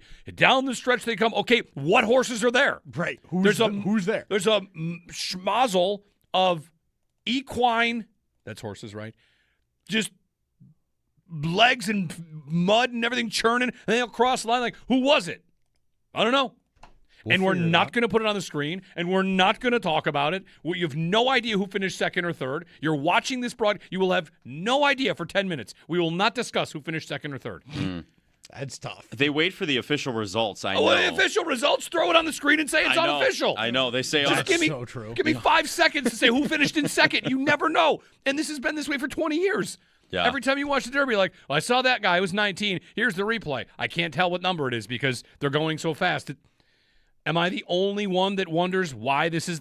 There's got to be a reason to keep you watching for 10 minutes afterwards. Probably some old school. Yeah, I guess it was also quite clear that when they finally showed 1, 2, 3, 4 who was up and won it, the third horse was 70-1, which meant that your trifectas and superfectas were like bonkers money. Mm-hmm. The trifecta paid over $10,000 for a $1 bet. That's what a 70-1 horse will do in your trifecta. So that's crazy. Anyway, I've had that happen before. A 70-1? Yeah, came second in a trifecta. I bet at Batavia Downs, and that cashed pretty good, I'll say. And Very it's not nice. Derby. It's not a Derby pot, but it can be. I mean, that's not bad. No. Golden Tempo, by the way. Golden Tempo. That's right. That's right. All right, Golden Tempo. Congratulations to Golden Tempo. Ray in St. Catharines. Hey, Ray. Hey, how are you today? I'm great. Me too. Fantastic game last night. I'm looking forward to. I was always hoping it'd be Montreal and Buffalo, and I can't believe that after the first third of the season, these guys are going to play to go into the conference final, which it's unbelievable on both counts. Be a great series. I'm an old Ken Dryden fan from way back. I look forward to Montreal and Buffalo back then, and now I'm looking forward to it now. And I pray it's going to be Carolina, no doubt. I hope and pray they can take it. Either Montreal or Buffalo can take it to the Cup and win the Cup. I don't care. If Buffalo take a Cup, good for them. I love this area. I love Buffalo. Go Sabres. Go Canadians. And may the best man win. All right, thanks, Ray. Go Sabres. I would say don't go Canadians. Like, if you want to root for them after they win this series when, it's in the past. You do what you want. 803-0550. Carolina, they can skate. Oh, yeah. I mean, if you watched Game 1 against Philly, I think the Sabres are a lot better than Philly. Philly was the worst team to make the playoffs in the East. Yeah. And they got the second worst team to make the playoffs in the first round. So, how'd they get to where they got? That's how. And now they should get absolutely demolished by Carolina. Yeah, I think. And I know the sport has randomness, but they have no business. They are not on the same ice. No, it's not even really close. It is pretty absurd, especially early in the first couple rounds when Carolina's still got some juice to them. They are really tough to beat, and I think Philly might be in tough, real tough, but not score real tough. I mean, It's just going to be gross. 803-0550 to join us, and 1-888-550-2550. What time did you get? First off, what kind of time did you make to Boston? It was 6:42. Yeah, on the estimate. Were you rushed at any point? You left it. Okay. It was like perfect. Smooth sailing. Maybe a little less time with Sammy P pregame than I would have liked. I would have liked to have, longer than 20 minutes with Sammy P. But that was really it. Like, we got in there at 6 o'clock on the dot, dropped the bags off, walked to the bar. And, had a couple of drinks, got in, watched the end of warm-ups, anthem. I mean, they passed Tim Thomas was the legend of the game. I saw their that version of the flag bearer. Banner, the banner wave or something. Yeah, and then they put the flag right over top of my head. I've got a video of me sitting down underneath. That'd been great if you could have just grabbed it and pulled it down. Something seems to be happening with the banner. I didn't have to. By the time it got to the next corner, it went from horizontal, like a flag's supposed to go, to vertical, and then by the third corner, it was upside down. And me and my buddy that I was there with were like, that seems like a bad omen for them. Yeah. That doesn't seem good. So, that was a pretty hilarious moment. I mean, too much to even recount. It was incredible. The guy I mentioned earlier that was screaming at all the Sabres fans all game left before the end of the game, which was tough. We were really all us Sabres fans were ready to have our moment with him. Like, how you doing? The Josh Allen guy? Josh Allen guy. Yeah, if you weren't listening earlier, there was a Boston fan yelling that Josh Allen cried too much to Owen throughout the entire game. Yeah. Really relevant information. Yeah, it was really, we were at TD Garden, and he's yelling about Drake May and Josh Allen and, Mike Vrabel. Have fun, dude.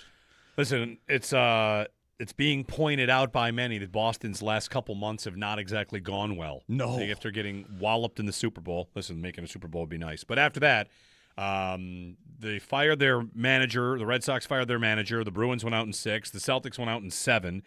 And the football coach is embroiled in a scandal. So, stuff's going well. Not a great month for No. Boston sports. 803-0550. Dominic is up. Hey, Dominic, good morning. Oh, hey, guys. Good morning. Basically, I was just calling kind of what everyone's talking about, how great that win was. And just in general, I must have rewatched Benson laughing like crazy as he's getting his head slashed at 1,000 times, because it's just like, what kind of a nut do you have to be smiling and cracking up as some guy's trying to take your head off with a hockey stick? And also, I agree with Paul, it was dirty, but at the same time, to me, to use a pro wrestling term, I guess, he just gave him, Boston the ultimate receipt because they were dirty all series. The series is over, and he did it when it was smart. It's like, we're going to win, and now it doesn't matter them taking a penalty. You guys deserve this, and I have no issue with it, even though technically, yes, it was dirty. Yeah. But that's all. Thanks, Dominic. Yeah, I wonder – listen, you can be – I guess I would say this. I wonder how far I would go watching a player – that does consistently dirty things. Now, I'm not saying that Benson is that, but listen, how many people made the connection of, Boston fans complaining about a guy playing on the line? That's rich, right? We watched Marchand do that for a decade, and he got suspended multiple times. He kneed a guy in the head. He low bridges guys. I mean, Marchand was over the line all the time, and he's still kind of treated as hockey royalty and a hockey legend.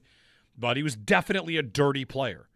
And it's one of the things about the sport that I struggle with is a guy that is on the line is always going to be respected. A guy that is dirty is, if you're good enough, you're allowed to be dirty, right? Yeah, If you're good enough, you can flat out be a dirty player. And with Benson, he's a scrappy past, he's this, he's that.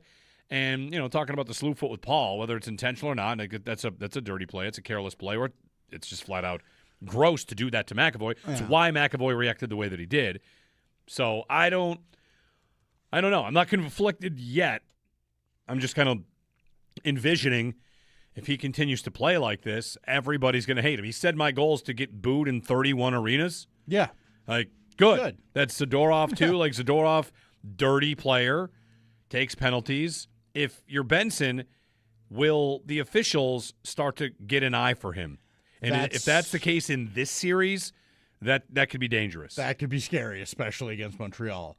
I think that, it's always a delicate thing. It's a really fine line to try to walk that and be a guy that is still respected, but not, too nice. Like Dahlin. Right. Dahlin is so good, but also everyone hates him. Exactly. For the little things that he does. And that's it. It's a hard thing to do, but I think that Lindy spoke to that. We heard Paul mention it. Lindy hasn't had to do much for him. He told him last year, don't take stupid penalties, don't put us in a bad spot, but you know what you're doing. Go do your thing. And I think that speaks to the I don't think Lindy would have a guy running around doing real sort of damage to the game as a whole. Yeah. I just don't think I don't think anyone wants that. No, that's kind of what I'm getting at. Is I still want integrity of the game, but then again, I know in the NHL playoffs that does kind of go out the window. But even still, integrity of the game. All right, what did Benson do? He slew-footed McAvoy. Yeah. McAvoy Slew-footed Thompson. Slew-footed Thompson. And bashed Doan's face into the boards. And was kind of a scumbag all series. So if you want to tell me that that's a dirty play, fine. But you've got to also then understand that it was retribution and payback for a bunch of stupid stuff that McAvoy had done. Just glad he doesn't have a broken arm. Me too. Of course. That slash could have been bad news. Absolutely, it could have. Or broken but hand. he got through it and good. So, there are things that he could do that I would come on here and tell you, like, I don't like that. You don't need to do that. That was stupid. But he has not done that for me yet. So I'm not going to preemptively get mad at him about it. I'm fine. 803-0550, our phone number, and 1-888-550-2550. Goodbye to the Bruins. Hello to Montreal. Stu Cowan of the Montreal Gazette joins us coming up at 9 o'clock. Until then, talking with you at 803-0550 here on WGR. Now it's mucked up on the wall. Empty net for Norris. Scores! Welcome back to the series, Josh Norris. And with the empty net goal, may have just thrown a dagger into the Boston Bruins' hopes with 3:20 remaining in the third period. It's 4-1 Buffalo. May have. It's over.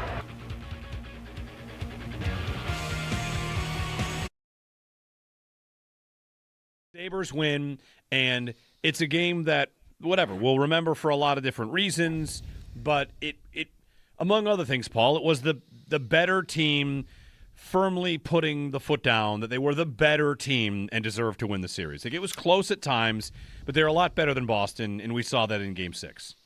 Anytime they used their speed, they were a much better team, and they did that in Game 6. I mean, and the goal right off the bat is Alex Tuck comes flying in down the left wing side. And then right behind him, here comes Dahlin. He comes flying in. Well, the Bruins defense is like, uh-oh, and they're panicked and they're backed off immediately now because the Sabres are coming with speed. And, that gets them their first goal right there. And they just continued from there and had no problems at all doing that. It's, now that'll be a different story in the next round, but in that particular round, anytime the Sabres used their speed to their advantage, they were the much better team.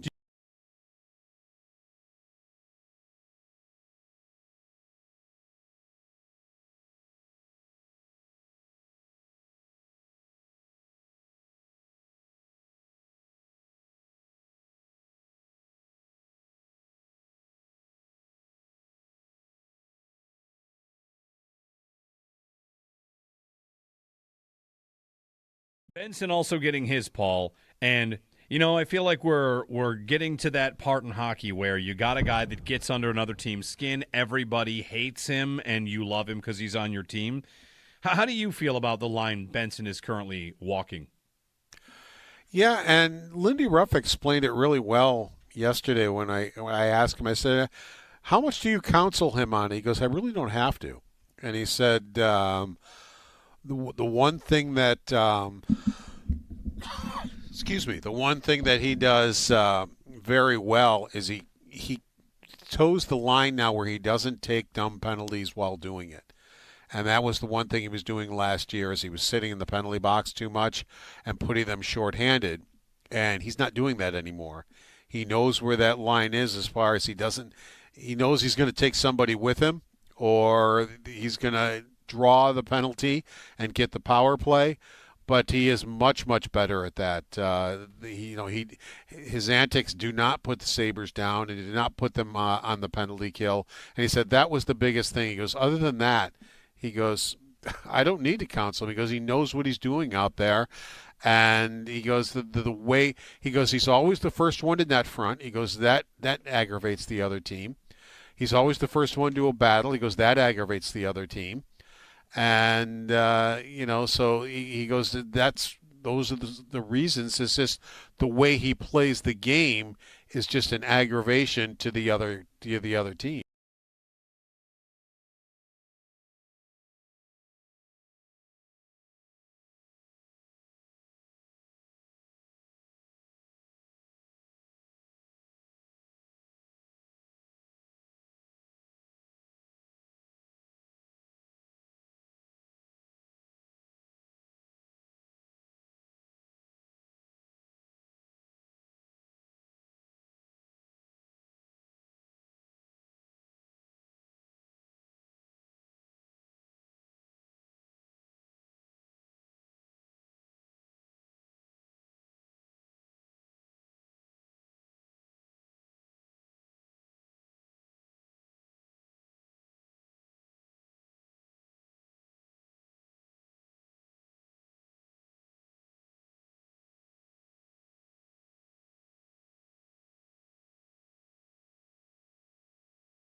gym. So, so I was I was grinding in the gym. Yeah, I know. Love that clip. So that's the media talking with Zach Benson, and he's talking about how he got a lot stronger in the gym, and his teammates heard him say that, and they got on him for it. Good stuff. Game 1, Wednesday. You know, we thought when we got to May hockey, we'd have nice warm weather. We'll have that today, and then, the week, no, not so much. It's going to be about the 50s most of the week, but today the high is 68. Great day today. Wednesday, high of 49. Friday, high of 55. If we're getting into really sunny days where you're wearing shorts down to the arena, you might have made it, but it's close. Did you see the watch party the Canadians had in Montreal? Like, there's definitely the potential for that. The Jumbotron at the arena is good enough if they want to do one indoors in KeyBank Center. Yeah, that looked electric in there. That's going to be as electric as it could be when you only have 9 shots on goal. Right. That's true. But yes. But the pop for the goals looked like it went huge. ballistic. Huge. It was pretty awesome. Yeah, 18,000 person watch party. Anyone? You're like, yeah, some Sneaky. idea. I saw a Sneaky tweet like, "How are the Sabres not doing this?" Yeah. I'm assuming maybe something having to do with the venue being used for other stuff too. Maybe, but I don't know that, and I would, not to make excuses for them. If it's open, you would think if they don't have to. Whatever. Staffing it is a thing too. Sure. It's a lot of probably more money to set that up than it is to get people to stand around outside at Canal Side. I don't know that. But even that, they don't do that for the away games, right? Yeah, right. That's right. You can even do that as well. There are no events listed at the KeyBank Center website through the rest of this series. So yeah, because the Bandits are done. Yeah. You don't have to worry about that anymore. And we know the dates, but not all of the times, right? Yes. Okay. Yes, that's correct. So we've got all the dates for the games are already revealed, but I think the first 3 times are 7 p.m. All 7 p.m. Yeah. The only potential afternoon game would be Saturday the 16th in Montreal. The rest are weekdays, and I just can't imagine they'd be anything other than 7 p.m. And I don't think they'll have the Canadians play Saturday afternoon. Right. That's like Hockey Saturday night. Hockey night in Canada. Montreal's night. You would think. Typically. So 803-0550 to join us in 1-888-550-2550. Lindy, a finalist for the Jack Adams. Some more awards coming out, right? Yeah, every day there's some, right? I wonder. I'll try and find what today is. What's today? Yeah, that's a good question. Because the awards, it's one day by day, and we saw the Lindsay and here we go. NHL Beacon Real. I found the link finally. So today is the Masterton Trophy. Oh yes, could be Darlene. Darlene is the Sabres nominee for that, right? I'll bet he's a finalist at the very least. Could be. Perseverance, sportsmanship, and dedication. Possibly. So you get those.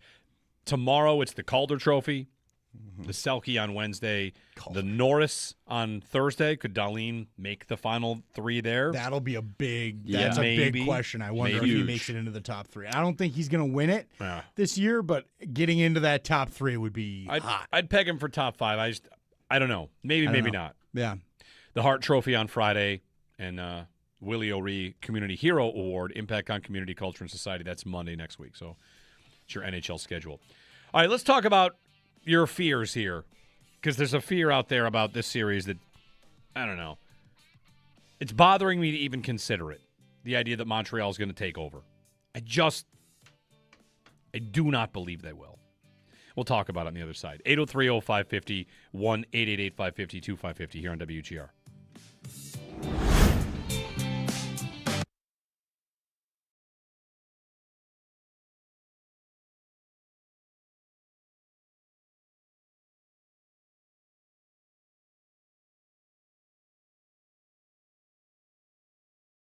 I feel like I've been waiting how many hours? How many hours is it? It's 24, 40, whatever. I've been waiting too long to just simply talk on the radio about Josh Doan. And I know Zach Benson's right there, too, and right now we're all memeing the hell out of Zach Benson as a dog with Bruins pelts on his wall.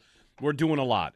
But I'm going to need a minute on this Josh Doan character. What up? I cannot believe the play he makes on the Doan goal. So I went back and on the Benson goal. I went back and I watched that play. I mean, 1,000 times, like many of you did. They won the game handily, but it was not being won handily on the scoreboard. It's 2-1, and the Bruins have 7 out of the 8 shots to start that period, and they're buzzing a little bit. Yep. And it's a defensive zone face-off of the Sabres, and here's Pasternak and McAvoy. They're talking. The Bruins' big guns are on the ice, and they're starting to feel like we're down 1 in this game. I'm sure they're feeling this. We're down 1 in this game. Like 1 here, and they're going to get tight. They're going to get nervous because all of a sudden we're tied, and the Bees are buzzing. And then the play that won't get a statue because it's too early and it's game 6 of the opening round, but Josh Doan steals the souls of David Pasternak and Charlie McAvoy, steals their souls from their chest, and 1, wins a race, 2, takes a demolishing face smash to the boards, 3, centers a perfect pass to Zach Benson waiting to bury the Bruins in a moment. With that play, I mean, could it be any more emblematic of the year? The series, of the team, of the surprise, of the work, of the – I mean, it is – I did laps around the bar saying, I cannot believe that play from Josh Doan. I cannot believe that play. It was. I mean, that play is coming. I'm sitting in that corner. That play came straight at me. So I watched Doan see the puck and go, that's mine. I watched his eyes light up when he realized he could split the two of those guys, McAvoy and Pasternak, and go just steal their lunch. And he just went and did it. And it was, I mean, the sound that his face made into the boards when I mean that's what we sent you there for. Yes, was to tell us the sound of the face on boards. It was unbelievable. And then a second later, me jumping into the air screaming like, look at it, it was just as good as it gets. Yeah. And like I said, I think it's so emblematic of what this team is now. Like that work, the speed to get there, the smarts to know Benson's going to follow him up, the togetherness to know what's going to happen, and then just the goal is just it's perfect. It was perfect.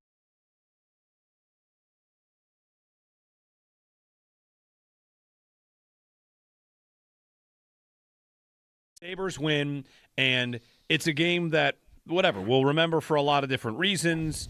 But it among other things, Paul, it was the better team firmly putting the foot down that they were the better team and deserved to win the series. Like, it was close at times, but they're a lot better than Boston, and we saw that in Game 6. Anytime they used their speed, they were the much better team, and they did that in Game 6. I mean, and the goal right off the bat is Alex Tuck comes flying in down the left wing side. And then right behind him, here comes Dahlin. He comes flying in. Well, the Bruins defense is like, and they're panicked and they're backed off immediately now because the Sabres are coming with speed, and that gets them their first goal right there, and they just continued from there and had no problems at all doing that.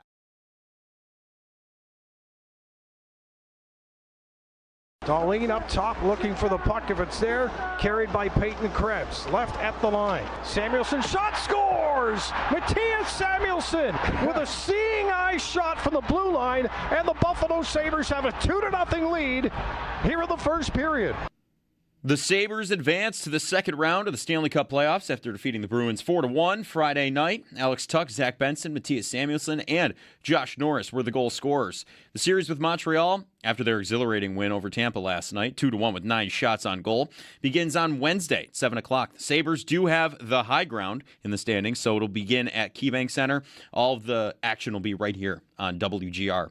Looking around the league, the Avalanche, they beat the Wild 9-6 in a high-scoring affair. And the Hurricanes beat the Flyers 3-0. Looking around the NFL, free agent wide receiver DeAndre Hopkins said he would like to play with Bengals quarterback Joe Burrow.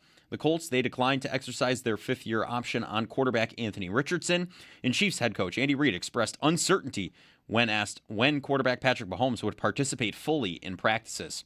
You can catch every take, every reaction, and every big Buffalo sports moment live, now on YouTube with Jeremy and Joe in the morning and Show Up in the Bulldog every afternoon. Watch your favorite WGR hosts anytime, anywhere, live on air, live on YouTube. Brought to you by Belknap Heating and Cooling. For more comfort and less ka-ching, give Belknap a ring. That's your Paddock Chevrolet Sports Update. Paddock Chevrolet, with you for the extra mile since 1935. I'm Joe Cali for Western New York's Voice of the Fans, WGR.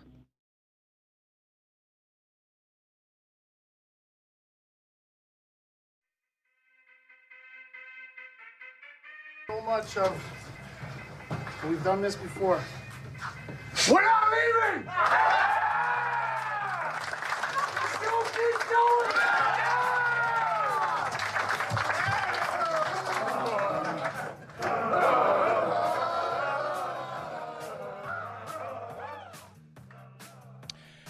Martin St. Louis leads the Canadiens through Game 7 and to a victory. Tampa is bounced. And they gave up 9 shots, but they gave up 2 goals, and that was enough. Dobesh, good enough for Montreal. Maybe you watched super intently last night, worried about, Tampa or Montreal or neither. And I'm not sure if you out there had a thought on who you wanted more, but it'll be Montreal. It would have been an easier decision if it was opening at home versus on the road, right? But, we knew they'd be home in Game 1, so here we go, Buffalo, Montreal. Jeremy and Joe. Joe's out this week again. Hanging out with you, Owen Parker, Joe Cali, both here as well. We have spent plenty of time celebrating the Sabres win in 6 over the Bruins and starting to look ahead to Montreal. I need to, and I'm not even sure you guys would be able to tell me, if you were around in 98 when the Sabres last played the Canadiens, if you were around the last time the Leafs would have been here, because I'm thinking about the playoff series that I know, it's Ottawa, the Islanders, the Rangers, the Flyers, the Bruins. Like, at no point do I have any memory of any visiting fan contingent being even noticeable at all. And there is definitely, I would say, at least a conversation about fear that Montreal is going to take over the arena, because they do on Tuesdays in January and they do on Fridays in February. But am I wrong to think that it's just not going to happen? How's it going to happen? Tickets here are more expensive than they are in Montreal? All right. The tickets here are out of this world expensive. And actually, I'm also learning, as soon as that game ends, Game 6, I wish I could see the Sabres bank account, whatever, in the moment that it's like, all right, charge them, thunk. Because that thing hit my credit card. Oh, there's round 2. Just 2 games of it, by the way. Not even the full round. Just 2 games of round 2. Multiply that by 19,000 overall seats. They also sold seats that were available as extras, and those were insanely expensive also. I am not a regular season ticket price, not a regular box office price, but I got somebody tell me that they were $400 to $500 in the upper deck. Whoa. Whoa. That's crazy. That's right. That's how much they were asking for the extra tickets that you could buy. How is Montreal going to take over the arena? 6,000 people are going to pay $600. Are there even that many tickets? There aren't that many available. If I go to Schmub, and I know it's not the only place, but I was looking at Friday. There's only 200 listings. Some of those are 2 seats, some of those are 6 seats. Sure, but I don't know. In '98, did Montreal take over? When it's Sabres Leafs, did Leafs fans take over? Maybe they did. Maybe it's different because, the internet exists now, whereas back then, how would you get those tickets? I don't even quite know. I was alive, but I don't know how I'd buy tickets to a road playoff game. Secondary market didn't exist in the same way. Are you driving down and buying them on the street? Right, you just go try and buy them. It's a big gamble. Could you call the box office? Was that a thing? I suppose you could, but the tickets I would think would be bought by people in line at the box office. Yeah, right. In town. So I don't know. I just am not here thinking that this arena is going to get taken over. I just don't think that with the way that this fan base has been acting, that you're going to get that many more of any fan base. If there was one that would do it, it might be Montreal. But I just don't think that there's going to be enough tickets available for people to take over like I think people are fearful of. So last night, Montreal had a solid contingent in Tampa. I mean, I'm sorry. Are you trying to tell me that the second round in Buffalo, which is the first time there's been a second round playoff series in Buffalo since 2007, equates to the Tampa Bay Lightning, who probably don't get out of bed until it's the conference final? Right. No. They took over a Tampa arena. Okay. I get it's further, but like. But Montreal, listen, it's a original six fan base. Like, they go someplace and people come out of the woodwork because they probably grew up Montreal fans. Who knows? Right. Like, there's no doubt. There's a massive contingent. Bills playoff games.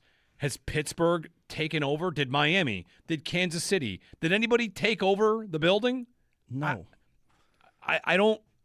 If it happens, I'll be surprised. We had Darlene even say it last time Montreal was in town. He said too much red in the stands, right? He made a comment about it. Yes, he did. To which I want to say, like, yeah, it's probably right, but it's March.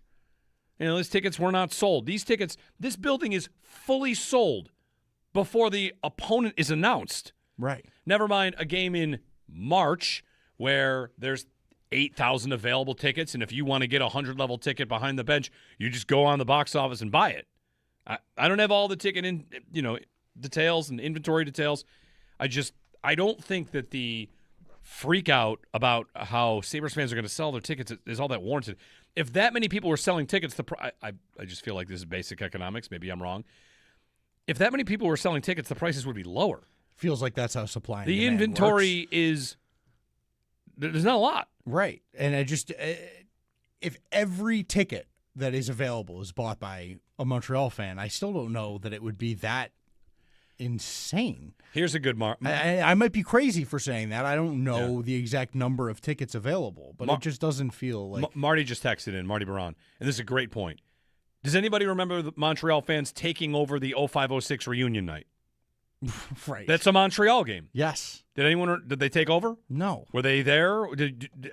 I didn't even remember who they played. No. In 05-06 reunion night. I know I went to the game, but I didn't remember who they played. No. And I get it. I get why people are nervous about it. It's because you wouldn't worry about that with Tampa. Right. You wouldn't worry about that with Carolina. Exactly. Even Philly. It's anybody really other than maybe Toronto and Montreal. Right, those two are the teams. only two teams that you would be like, I'm a little worried that it might be a little heavy in the away side. But I just don't see it happening here for them. It's too feral a market for, I think, 1,000, 2,000 Montreal fans to come in. I just don't see it happening. Like, we mentioned it earlier, my experience in Boston. There were a fair amount of Sabres fans. I didn't think it was embarrassing. It wasn't shameful for Boston? No, but it was, some people got a hold of some tickets, and that's going to happen. You'll see red, and, even just, I think the idea of us talking about it and everybody talking about it is going to make 1 million people the day of on Wednesday, like, take a screenshot of the crowd and go, look how much red there is. I know there will be fans of Montreal, but I do not think there's going to be 5,000 fans and you're going to hear Olay chants in KeyBank. Right. It's not happening, people. It's not happening. I would be blown away. Same. I don't think we have to have this crisis about, but then again, maybe on Thursday we come in and talk about a crisis. I just don't think it's happening. I don't think it's happening. No. Brian in Buffalo. Brian, good morning. Hey, good morning, guys. How are you? Good. So just rolling the clock back to 98, that was the last time we played them. I was a freshman in college living in Cleveland, and none of my teammates liked hockey. It was irrelevant. And I just remember, schlepping off the bars to go watch the Sabres. Just a piece of history there. They swept the Canadians on their home ice for the first time in the Canadians' history. I don't know whether that's happened since 98 with the Habs being swept on their home rink, but it was pretty cool. And then just fast forward to today, all my friends last night at the GTA were saying that Buffalo is now Canada's team because how much these fans hate the Canadians fans. I'm like, that is fabulous. But just turn it into a ticket thing. I wouldn't sell my tickets for $500 a seat. I'm up in the nosebleeds. I would rather give them to friends, donate them, send them back to charity, tickets for troops before selling them to a potential Montreal fan. But with that being said, having some red jerseys in the building would be kind of fun to be able to boo them a little bit and give them some grief. You know, good grief, that is, not disrespectful, just a healthy respect. They have like you guys said, they have a feral fan base themselves, and they're generally pretty knowledgeable and good fans, much more respectful than the Leaf fans. So it'll be a good matchup. I'm calling the Sabres in 6. All right. I take it. I'll take Sabres in 6. Thanks. Brian tweeted in, someone who had seasons before the 98 year, 98-99, had the appropriate amount of Montreal and Toronto fans. It was good for banter, but clearly a Buffalo home game made it fun. I agree. I mean, you offer me the better environment. Sometimes I want to say like 10 to 20% of the bad guys in the building can be better for the atmosphere. Now, again, it'll be a playoff game. We heard "Let's Go Buffalo" chants in Boston multiple times during that series. I like a little bit of the opposition in there. Jar with them a little bit. A little's fine. Yeah. I think if anybody, it might come from if we are going to sit here and claim like we're Hockey Town number 1 and this is a hockey town above all else, and then you sell 7,000 tickets to the other team. That's not a good look. No, I just don't think that's happening. I agree. I'm the same. Like, I've got tickets to this series. We've got a ticket group, and we're using them all. And unless you have a lot of brokers in the building, which I don't know, would they have been weeded out? Or they're more organic ticket holders this year because they added at least 3,000? Wasn't that the number we got from the team? I think so. They added at least 3,000 in this run to the playoffs. So they got all their mini pack holders. Like, you've got people that have waited forever for this. And you're finally here. I just don't see it. There's nobody in the West they could play. We'd worry about it either, right? Like Carolina. No. This is the team you'd worry the most. Yeah, 100%. And I don't think it'll be a thing. No. That's a good point about 05-06 reunion night because that was them and they were not there. Right. So and that's just a regular season game. Yeah. Which if you wanted, maybe, again, what's their desire to come to that game versus come to this game? That might be different. But there is the level of like, okay, this is a really important game for Sabres fans. What happened? Yeah, they showed up. It was all Sabres fans. They showed up and didn't sell, yeah. So. Ron in Alden is next up. Hey, Ron, good morning. Hey, good morning, guys. I remember '99 when we going against Toronto in the third round. We had to go downtown, and got there. It was still not light out, so it had to be before 5 a.m. And we had to wait in line and stuff. And I got there pretty early, so I was good ahead. And by the time I got there, I decided, all right, hey, I got tickets for Toronto. I'm going to take Game 6 because that's going to go a series, right? And so there's no other way to buy them. You had to go downtown to buy them. And so that's what we did, just like in '89 for the Bills game versus Cleveland. So we would go there, get there early, get tickets. I bought Game 6, Sabres 1 and 5. I never even got to go to a game. So I show up the day after the Sabres win to try to get Dallas tickets. And I was they were gone in 8 minutes. So I had to get my refund for my Toronto tickets. But there was no other way that I know of to get tickets other than going down to either the stadium or where the Sabres played just to get tickets. There's just no other way. Yeah. So I remember I was younger, so if there's other ways I wouldn't have known about it. But for the most part, that's what we had to do was go down there and get in line. And there were Leaf fans in line, too. They were getting there the night before, but not a lot. Thanks, Ron. Old school ticket buying practices. Waiting in line. Or as people downstate say, online. Waiting online. I saw Brad Ryder did something similar to what Owen did, like went to a game last minute. Yeah, how would the ticket price? I was thinking about that. Like Owen was able to just get on, buy the tickets, the seats, all that, the hotel. Like, how much more difficult was that to swing back then? You used to bring cash down to the area around the arena and give it to a person, and they give you a ticket because that person had bought it from someone else, and you would hope that it was real. That's pretty much how it worked. You go down there. Mm-hmm. You bring, if you're going to a playoff game, like I got $200. Here's your ticket, and then you hope it works. I know. I listened to Tim and Brad on Friday. I jumped on and they called me and I did a quick segment from the road on my way down there. And Brad mentioned he didn't even know how to get to the arena. He'd never been to the arena. He just drove to Philly and said, "It's on Broad Street. They're the Broad Street Bullies. I'll find it." Yeah, let's go. So it was a very different time, no doubt. No doubt. Yeah, picking up and just driving to Philly. That back in the days of, highway signs. It's not GPS, not every turn. Right. Your car doesn't tell you when you should turn. You actually really had to pay attention. Yeah. Different times. 803-0550, 1-888-550-2550. How do you feel about the series? Should you feel? I mean, Boston, I think we all felt pretty good. Yeah. You know, it's the playoffs. It can get goofy. Goaltending voodoo. There were times in this series I worried about Swayman stealing it because I knew the Sabres were clearly the better team. This series, are they clearly the better team? I don't know. I don't know if I would say clearly the better team. They had a better season by 3 points. Right. Yeah. And, you know, they're down a couple of important players, the Sabres are, in Östlund and Carrick, guys that, you know, we didn't exactly see on this team for the entire year. So they've played plenty of games without Carrick most of the year. They played plenty without Östlund. Like, you know. I would probably say that the biggest source of confidence that I would draw from heading into this, just early thought, is I think the Sabres are capable of playing more ways than the Canadians are, of winning more ways, more consistently. I think they're a little more well-rounded in terms of heavy, can defend a little better, I think. I think they're adaptable in a way that I don't know Montreal is. Like, Montreal won a 2-1 game last night, but they got destroyed in the game. Like, they couldn't do anything. They were getting just hammered, and their goalie held them in it, and they got a couple of good bounces and won. But I don't think that that's a game that they're comfortable playing. I think that is something the Sabres are comfortable doing. Yeah, looking at a couple of these games, like what happened in these games, shot share and all this.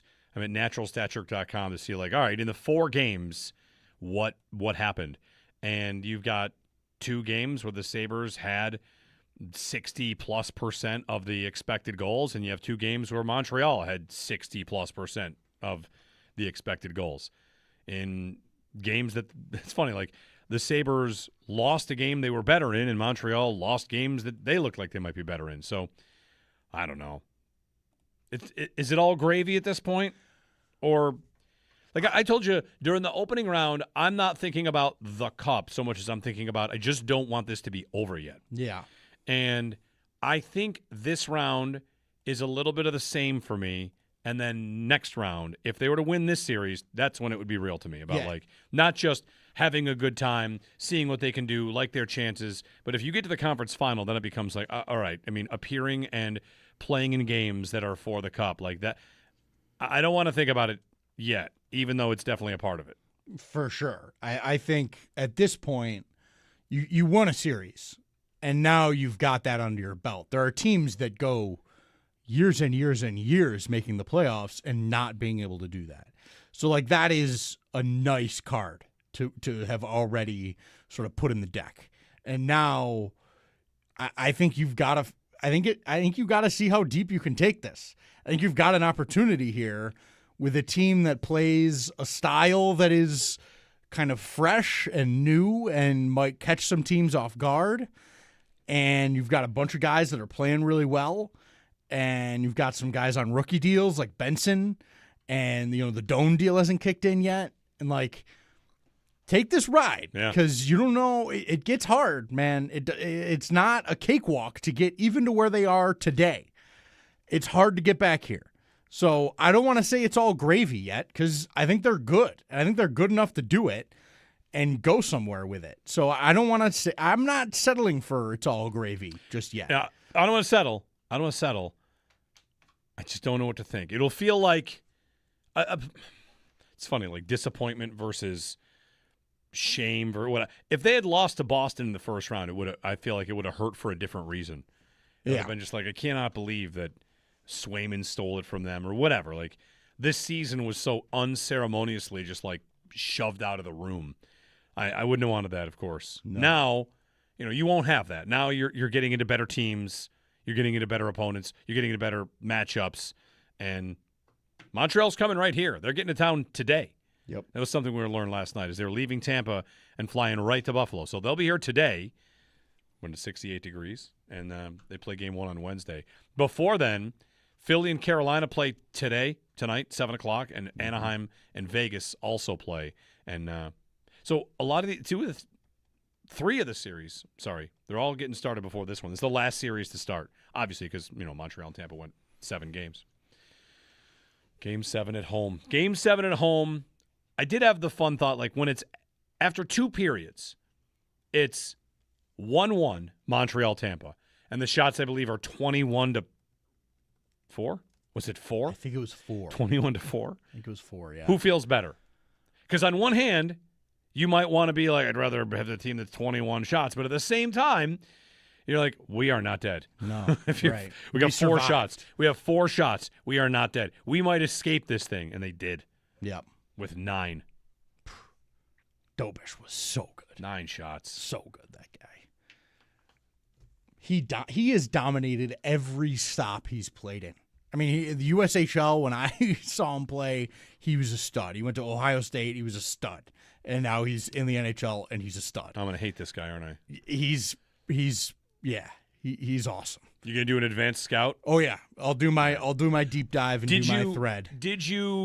I joked about this, but you sat behind Swayman with the Sabres shoot twice. Did you try to execute any very specific goaltending-based chirps that might actually get in his head? I really Your thought RVH looks sloppy. You know, the one that I got to that I did yell once was your toe tie's undone. Because if you're a goalie and you know, if your toe tie that attaches, it's a skate lace that attaches the toe of your pad. Yeah, that's just what to I'm the looking toe for. of your skate, and if it gets undone, you can step on it and fall, and you end up looking at it and like you got to deal with it. It's a whole thing. See, I perfect. did yell that one. This is exactly what I wanted you to do. Yeah. If he heard you, he's thinking, I'm gonna have to check that. There was a Swayman chant, too, after, I believe it was the Samuelson goal, because they had scored. Benson had the high stick that he batted in. So it Which was sick. 3 got past Swayman pretty quick, and there was some, like, Swayman, and he heard it, because it was around me, and it was very loud. So that was cool. So game 1, are we going Dobesh? We chanting Dobesh? Yeah, probably. Okay. Right? So people do. I would like to stop doing it before the Sabres Goals score, go in. but I can't really, stop anybody from doing it. But I would tell you, wait until you score and then do it, because then it feels like everyone knows, like, whatever. If you do it before that, there is a twisted goalie mind thing you can do where it's like, yeah, this is awesome. And if you do it after you score, it's a lot harder to get to that place in the net if you're getting it after you got scored on. Tony in Buffalo. Tony, good morning. Good morning. So one of the things that kind of happened to me over the course of the Sabres drought is I became a much more casual fan of the league beyond the Sabres. And so I think you were not alone there, Tony. I think a lot of people had that experience. So I look at that Montreal roster, and I'm kind of like, the 2 groundskeepers in Major League.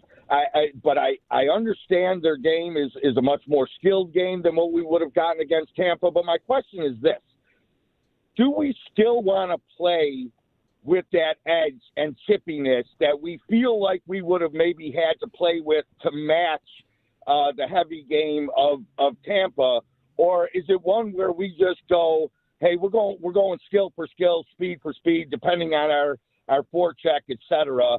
Or is this a team that we could rattle by being the antagonizers that maybe we were more built to handle, in a Tampa series? It's a good question. Thanks, Tony. I don't know that Montreal gets a ton of credit for being like scrappy, chippy, goony. They're fast and they skate and they move, and like we mentioned earlier, the Suzuki, Caulfield, Slavkovsky line is going to give us nightmares. Like you're going to see them in your sleep. And Montreal's got a couple defensemen that, they move the puck well. It's not going to be it might be different. Like, listen, the way that the Sabres forecheck, I think they led the league in forecheck goals forced, and it's not only against Boston. It was just something that we kind of knew was going to be a problem for Boston. Like, Boston will not handle this. We kind of saw it early in Game 1, definitely in Games 3 and 4, that they just don't have – Boston doesn't have the horses on defense to handle what the Sabres were throwing. Does Montreal have – the answer to that? I don't know if it's the full answer, but they're probably better equipped.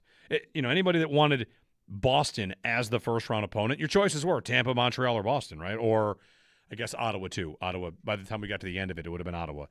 But getting to that Boston opponent, even though Nesson had that post that the Bruins got their perfect opponent, it did feel like the right opponent for the Sabres because it would be a nice little – not that it's a warm-up, but you know what I'm saying. So Montreal, I think it's a much more real test. I think they are probably equals. Can Alex Lyon continue to do it? You know, he had a great series. Can he keep going? 803-0550. We'll get to Stu Cowan of the Montreal Gazette coming up at 9 o'clock, so get his view of the Canadiens, how they got to this point. They probably are a little lucky to have survived Game 7, but they're through, and that's all that matters. Sabres and Canadiens, Game 1, Wednesday at KeyBank Center. Talking about it with you, Jeremy and Joe. Joe's out on leave. Owen's here. Joe Calley's here. Check out these drum banger rosters. Text Joe, Sneaky Joe, see if he wants to make any waiver claims. Meanwhile, Joe Calley over here is waiting for Wolf Blitzer to show up for Game 1 against Montreal. Just don't see it. I feel like I want to get... whatever, I'm getting too far into it. I want to have our rosters, and then I want to have like a prediction market also where we get additional points for predicting an individual game. I just want to predict Pominville, just for the sake of it. But, the points are the points. All right, 803-0550. Join us on WGR. Pasternak in behind the net.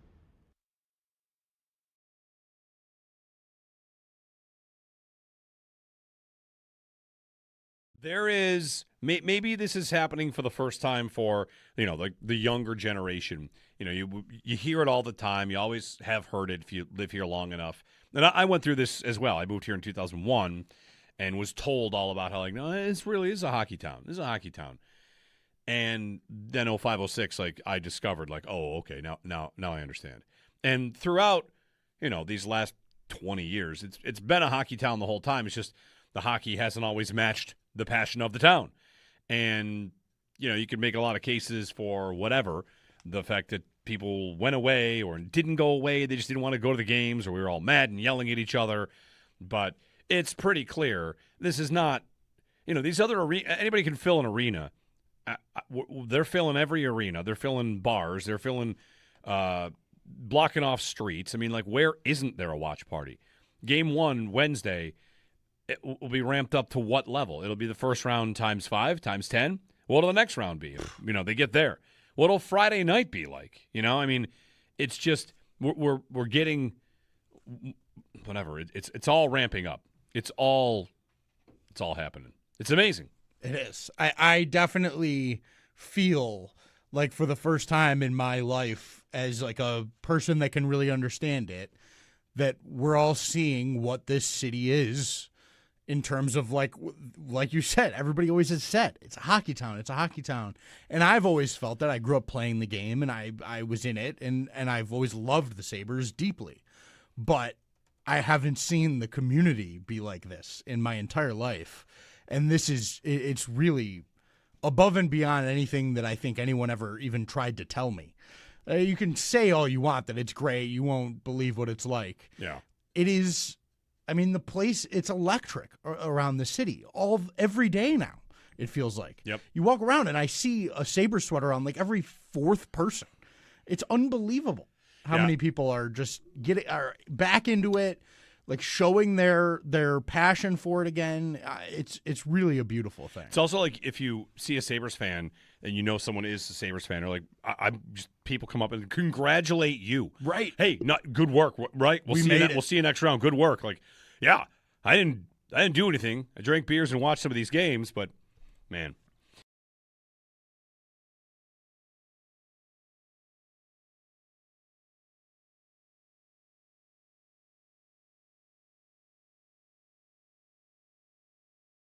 Benson also getting his, Paul, and I feel like we're getting to that part in hockey where you got a guy that gets under another team's skin, everybody hates him, and you love him because he's on your team. How do you feel about the line Benson is currently walking? Yeah, and Lindy Ruff explained it really well yesterday when I asked him. I said, "How much do you counsel him on?" He goes, "I really don't have to." And he said, "The one thing that." Excuse me. The one thing that he does very well is he toes the line now where he doesn't take dumb penalties while doing it. And that was the one thing he was doing last year, is he was sitting in the penalty box too much and putting them shorthanded. And he's not doing that anymore. He knows where that line is as far as he knows he's going to take somebody with him, or he's going to draw the penalty and get the power play. But he is much, much better at that. His antics do not put the Sabres down, and he did not put them on the penalty kill. And he said that was the biggest thing. He goes, other than that, he goes, I don't need to counsel him. He goes, he knows what he's doing out there. And he goes, the way he goes, he's always the first one in that front. He goes, that aggravates the other team. He's always the first one to a battle. He goes, that aggravates the other team. And, so he goes, those are the reasons. It's just the way he plays the game is just an aggravation to the other team.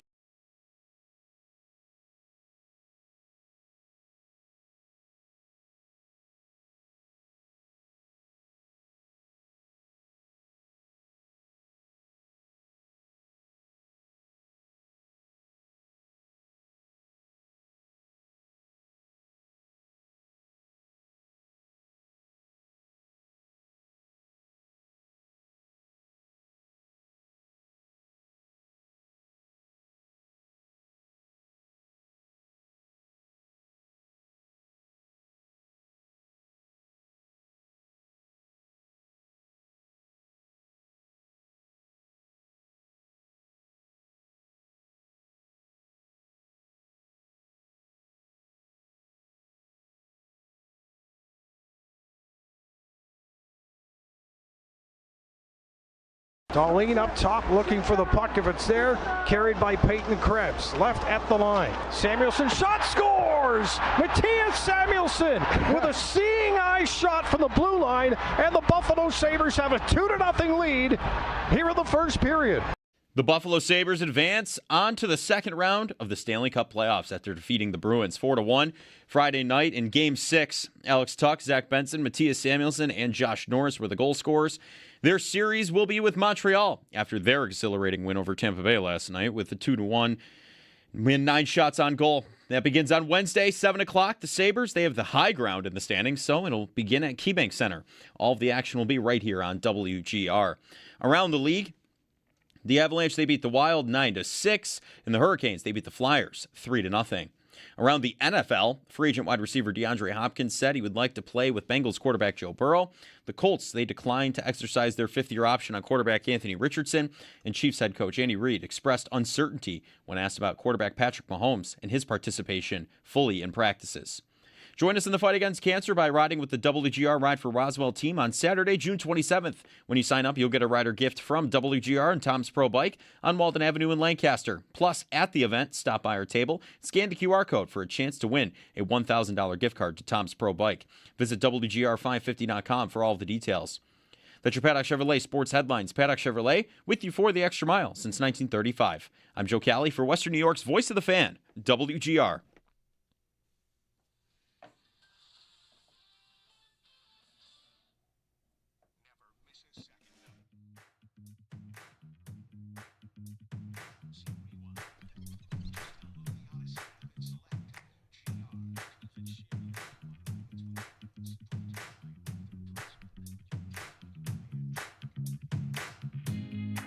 Well, I think there's part A is getting to the playoffs. Part B is trying to have success once you get there. And, we talked about how hard this series was going to be, what a challenge it was going to be to try to, take out a good team. Boston's a good team. And then to do it on the road with a team that had played so well at home, one of the better home records in the league. I thought our guys dug in, gave us a heck of a game tonight. Sabres head coach Lindy Ruff. Sabres on to round 2. I'm at one of the secondary sites looking at Game 6 in Montreal. Let's just say, well, listen, if it gets to Game 6 in Montreal, it's 3-2. I don't know if the prices go up or down. If we want to do a sequel to Owen's road trip clinching, the fundraising might have to start a little earlier. The tickets in Boston, they were reasonable. Yeah, very. Yeah, really not I did, bad. Listening to, I think when you called into Brad and Tim in the afternoon on your way to Boston, they asked if you were sitting in the 300 levels, and you said, I did buy lower bowl seats with all the donations, which I thought that's an excellent move. I was very happy to hear that you did move down to the lower bowl. Figured, it was time. It Yes. was, there were funds There were funds. The funds that were donated were not contingent on sitting as far away as possible. It was very kind, and there was enough for everybody that needed one to get a drink all night. Yeah, so all night. It was so. It was great. I mean, I think was the last text you sent to the group chat at like 1 a.m. and it said "Bring me Tampa." I think I did. It might have because they were in because they had just forced Game 7. They had just won, and I was feeling pretty confident about that point. You know, I was surrounded by fellow Sabre fans. It was "Give me Tampa" with in all caps now. Yeah, that was the text. There you go. At 1:22. I wanted Tampa. 1:22. You wanted Tampa? I did. That might not even been our last stop. When I texted you guys that. I think we made it to another spot after that. Well, at one point you alerted the world where in Boston you were. Yeah, that was right after the game. Come on out if you want to. I wanted everybody that needed one to come by. Like it was. Had to make everyone use of the is funds. Far too generous with their money, so I had to make good use of it, and I did. We're all just paying it forward. I did. 803-0550 if you want to join us for this conversation here or anything about Sabres and Canadians. Was Boston at all, like, I guess it probably didn't have time to even get to be a intimidating environment in that Game 6? No, not really. It was pretty, I mentioned our Josh Allen fiend that was really not even talking about the hockey game. And pretty much everything else was a lot of sadness. Yeah. Like, dang, we got beat. I did on the way out. You spill out onto the street, downtown Boston, and I walked outside, and a girl probably my age, pretty young girl, looks at me and goes, "Careful, you're going to get your teeth knocked in out here." And I said, "I think I'll be okay. Thank you for your concern." Yeah. She's like, "I don't know, you look pretty small." And I was like, I'm all right. Thank you. And I just walked away. Okay. Jeez. Thank you very much for your concern. I appreciate it. Yeah. And that was really it though. Like nothing. My buddy that I went with we were talking about it all game. Like I was ready for a little more than this. Like I was ready. You thought to. You were going to get heckled more? Yeah, I really did. I thought it would be a much more aggressive, hostile environment, and it just really was not. I was I don't know, disappointed by Boston fans. All right. Am I allowed to? Sure. Anybody going to get mad at me for that? It's probably not a coincidence that the chirp you heard the most was about like Drake May. Yes. Probably not a big surprise. No, by far that was the most of what we heard. So yeah, I mean it was a great night. I love the town. It was great to be down there. I love Boston, the city. So, but I mean, countless Sabres fans reaching out that lived in Boston. Like, you need anything, let me know. Give me a call. You need a couch. Like, that's awesome. It was unbelievable, the community. So, shout out to all of you out there. It was really, really special. Yeah. Another thing I realized, the 60 Minutes voice is going to have to stay, by the way, for big games. Oh, yes. Yeah, yes. We're going to need that. The hype video. It's going to have to happen again for a big clinching scenario. I agree. 803-0550. News today that, just making sure this is correct, legendary Yankees announcer John Sterling has died at the age of 87. I saw that. So it was posted about 20 minutes ago. Voice of the Yankees for parts of 36 seasons. I met John Sterling once with Brad. Oh. Brad Redder on the afternoon. It's actually tied into the Belmont Stakes and like horse racing and the Derby. Brad and I went to New York for the Belmont Stakes to try and see Smarty Jones win the Triple Crown. Okay. Smarty Jones did not win the Triple Crown at Belmont. Yeah. Mind That Bird might have been who beat him. Birdstone. No, it was Birdstone. Mind That Bird's a different. Anyway, met John Sterling and Dick Susan Waldman both. Our program director at the time, Andy Roth, kind of got us hooked up. We got Yankee tickets. We walked in the press box, walked into the Yankee booth there, and just said hello. Wow, and pretty that was cool. About it. Yeah, he's a legend. I mean, I'm a Red Sox fan, but I always liked the voice. It was good broadcast. 24 Yankee postseasons, 7 World Series appearances, 5 World Series titles is Sterling's run. That's a run. Yep, that is a run. Yeah, it sure is. And I know in Vancouver, one of their longtime voices just died over the weekend too, right? Wasn't I think that's right. Yeah.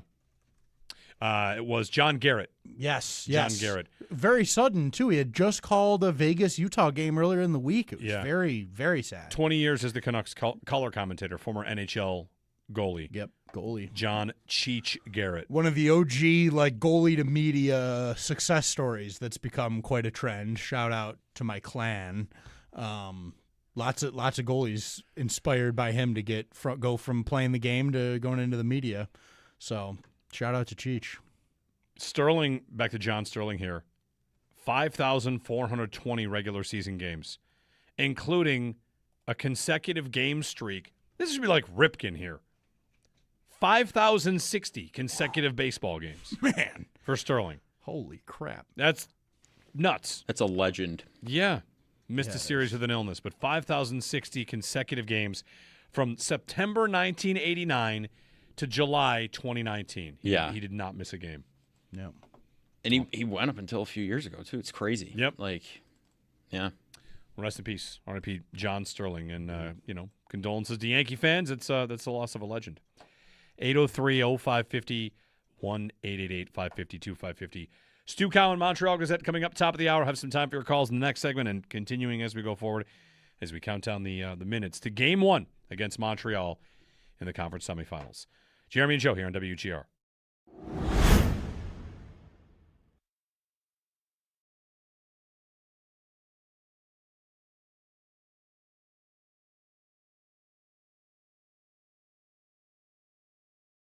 I feel like I've been waiting how many hours? Jeremy, how many what hours year for is it? AAA in 24, 40, whatever. I've been waiting too long to just simply talk on the radio about Josh Doan. And I know Zach Benson's right there, too, and right now we're all memeing the hell out of Zach Benson as a dog with Bruins pelts on his wall. We're doing a lot. But I'm going to need a minute on this Josh Doan character. What up? I cannot believe the play he makes on the Doan goal. So I went back on the Benson goal. I went back and I watched that play. 1,000 times, like many of you did. They won the game handily, but it was not being won handily on the scoreboard. It's 2-1, and the Bruins have 7 out of the 8 shots to start that period, and they're buzzing a little bit. Yep. And it's a defensive zone face-off of the Sabres, and here's Pasternak and McAvoy. They're talking. The Bruins' big guns are on the ice, and they're starting to feel like we're down 1 in this game. I'm sure they're feeling this. We're down 1 in this game. Like 1 here, and they're going to get tight. They're going to get nervous because all of a sudden we're tied, and the Bees are buzzing. And then the play that won't get a statue because it's too early and it's Game 6 of the opening round, but Josh Doan steals the souls of David Pasternak and Charlie McAvoy, steals their souls from their chest, and 1, wins a race, 2, takes a demolishing face smash to the boards, 3, centers a perfect pass to Zach Benson waiting to bury the Bruins in a moment. With that play, could it be any more emblematic of the year? The series, of the team, of the surprise, of the work, of the it is I did laps around the bar saying, I cannot believe that play from Josh Doan. I cannot believe that play. It was. That play is coming. I'm sitting in that corner. That play came straight at me. So I watched Doan see the puck and go, that's mine. I watched his eyes light up when he realized he could split the two of those guys, McAvoy and Pasternak, and go just steal their lunch. And he just went and did it. And it was, the sound that his face made into the boards when that's what we sent you there for. Yes, was to tell us the sound of the face on boards. It was unbelievable. And then a second later, me jumping into the air screaming like, look at it, it was just as good as it gets. Yeah. And like I said, I think it's so emblematic of what this team is now. Like that work, the speed to get there, the smarts to know Benson's going to follow him up, the togetherness to know what's going to happen, and then just the goal is just, it's perfect. It was perfect.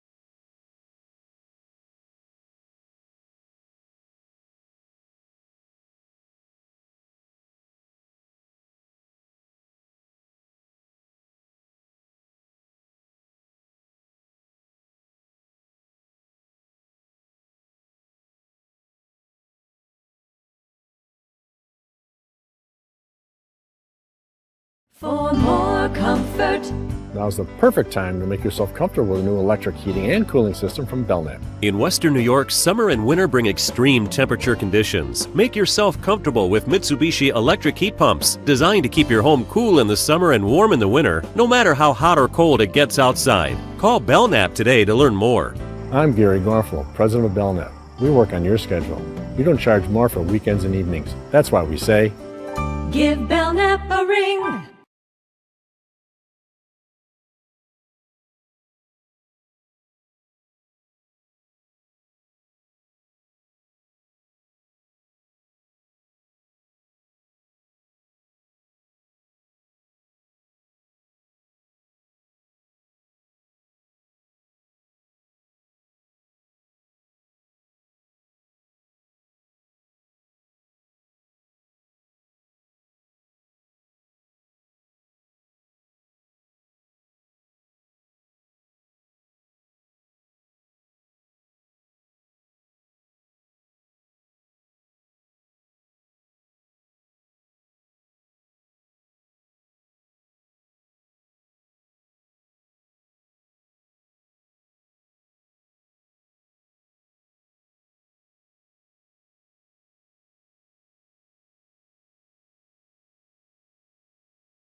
The Derby goes to Golden Tempo. Electric call there. And, great scenes. Watched a good chunk of it. 2 minutes, I guess. And Cherie DeVoe becomes the first woman trainer to have a Derby winning horse. Pretty incredible. Did you see her reaction they had? It was pretty cool. It was, yes. It was melting, falling apart. When it wasn't matched up with the you do split screen of her reaction and then the race together. When it wasn't matched up with the race, you're like, man, that home stretch is a long stretch. Right. She is like, go. And after 30 seconds, that horse is still running. Is there another sport that you see people get more into while it's happening than horse racing? People, when the horses are racing, are psychotic. They've got the program, they're smacking, screaming, and they're doing the whole what's happening? You're here? winning money. You people are crazy. You're trying to win money. I know, but people can win money on any of these things now, and nobody's at the hockey game fake punching all the time. I don't know. It's crazy. Yeah. Those are the best GIFs and memes. It's the guys smacking the program on the back of the leg. It's awesome. Oh, it's unbelievable. Well, to that point, like this, I mentioned earlier, John Sterling passed away, and I had a chance to meet John Sterling when Brad Ryder and I went down to the Belmont Stakes in 2004. I mean, is that when it is? Probably 2004. Anyway, and Birdstone wins that race. My experience at the Belmont Stakes, that is Smarty Jones. We had not had a Triple Crown winner since Affirmed, right? There have been a couple since. So, it was one of those, hey, I want to see a Triple Crown winner. Let's go to this race. Mm-hmm. And Smarty Jones is around the turn looking good. Yeah, we hadn't had a winner since Affirmed in 1978. So this is like a bucket list thing. I want to be there to see it in real time. And I haven't watched that final in a while, but people are selling Smarty Jones Triple Crown winner shirts at Belmont. Belmont doesn't have an infield, so you're either in the grandstand or you're out in the park watching it on TV. And somehow we had snuck into the grandstand and we got seats. I had seats, and we are kind of near the finish line, not far at all. Seats that we had no business sitting in. Mm-hmm. But anyway, as it's getting closer, here comes Birdstone to steal the glory of the moment. Everybody there is rooting for Smarty Jones. Right. And in the thickest New York accent I think you can possibly imagine, I want you to imagine the person that 2 rows behind us shouted at Birdstone, "Somebody shoot that freaking horse!" Because that horse was ruining everyone's party. Oh, yeah. I'll never forget that. Just that guy shouting that, "Shoot that friggin' horse!" Because he spoiled the party. That's good. Anyway, awesome. I also found, this is a fun one. For any Yankee fan, you're going to maybe read a lot about John Sterling today. R.I.P. John Sterling, passed away at the age of 87, a Yankee legend, absolute legend. At pinstripealley.com, someone by the name of Andrew Mearns ranked all 144 John Sterling home run calls. Oh, yeah. Oh, wow. Now, that's 144 players that hit a home run as called by John Sterling. Right. From Bernie Williams all the way down to, which is his number one call. There's a tie. With all the way at the bottom, Yankee fans, I'm going to say names I've never. Juan Miranda. Whoa. Jake Bowers. Whoa. Tyler waded into that pitch. Tyler Wade made in the shade. Wow. All of these. What a guy. That's awesome. That's great. He's Chris hard-hitting Gittens. Chris Gittens hit a home run. So I tweeted that out for Yankee fans. If you want to go down that rabbit hole, I think you'll not only have some fun names you haven't thought of in a while. I mean, some of them are big wins. For me, I remember, of course, Georgie Juice won, and Burn Baby Burn. An A-bomb from A-Rod was always a big one. Right. The Giambino. And some of these are just, he worked hard. Oh, yeah. Glaber Day for Glaber Torres. Glaber Day. He's the Glaber of the month. Like a good Glaber, Torres is there. Oh, that's amazing. Eric Hinsky got Hinsky with your best shot. So all 144 homers as called by John Sterling. I also listened to the Guardians Athletics game on the radio on my way back from Boston with my buddy, who's a Guards fan, and it's awesome. Baseball announcers on the radio. It's like a podcast with a game mixed in. Yeah, it's really good. He's just talking. I really enjoy listening to a baseball game. It was great. So just say in a similar thread, the baseball announcers work hard. 803-0550. Stu Cowan, Montreal Gazette on the upcoming matchup with the Canadiens. They're said to be on their way here today. They're not going back to Montreal. Game 1 Wednesday. Jeremy and Joe. Joe's out this week. Owen and Joe Kelly are here. And time for your phone calls. And Stu Cowan next.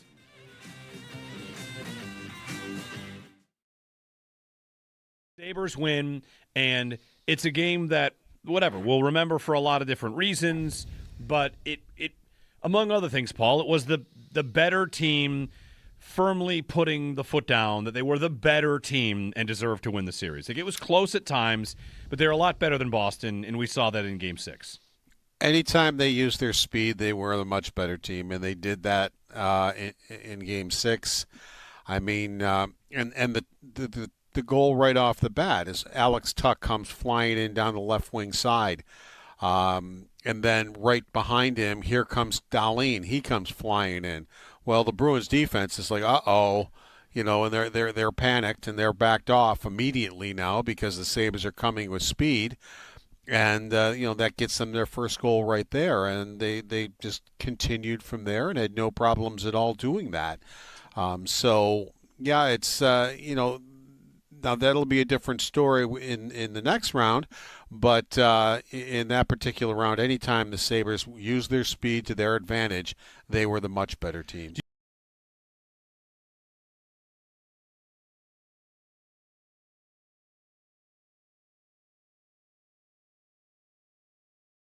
There is maybe this is happening for the first time for like the younger generation. You hear it all the time. You always have heard it if you live here long enough. And I went through this as well. I moved here in 2001 and was told all about how no, this really is a hockey town. This is a hockey town.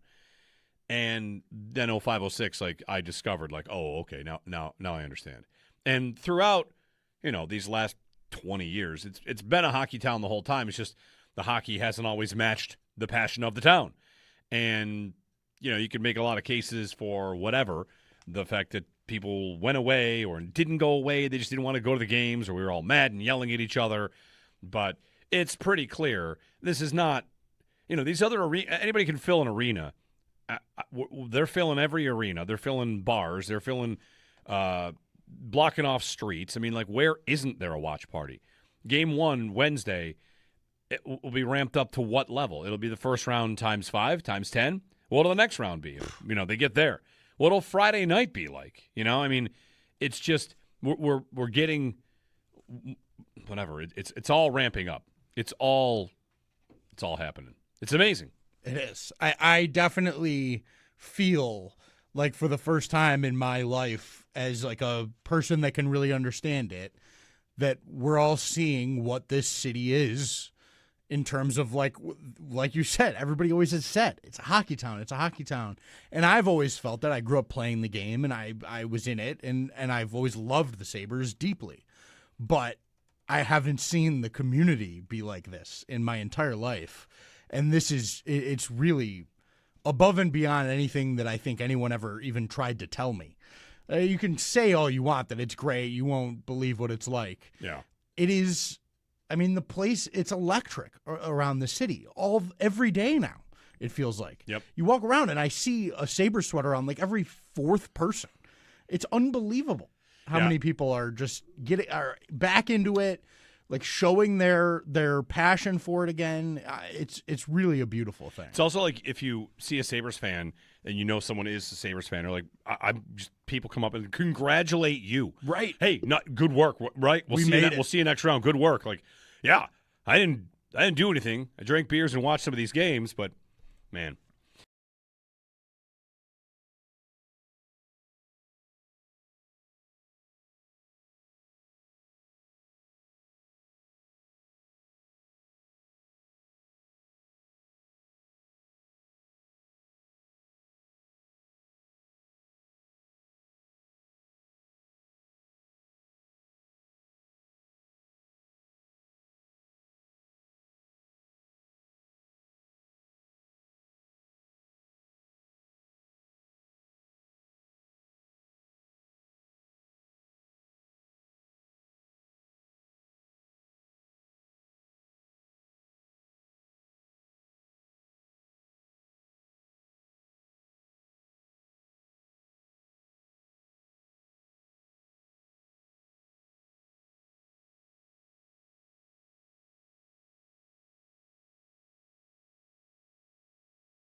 Darlene up top looking for the puck if it's there.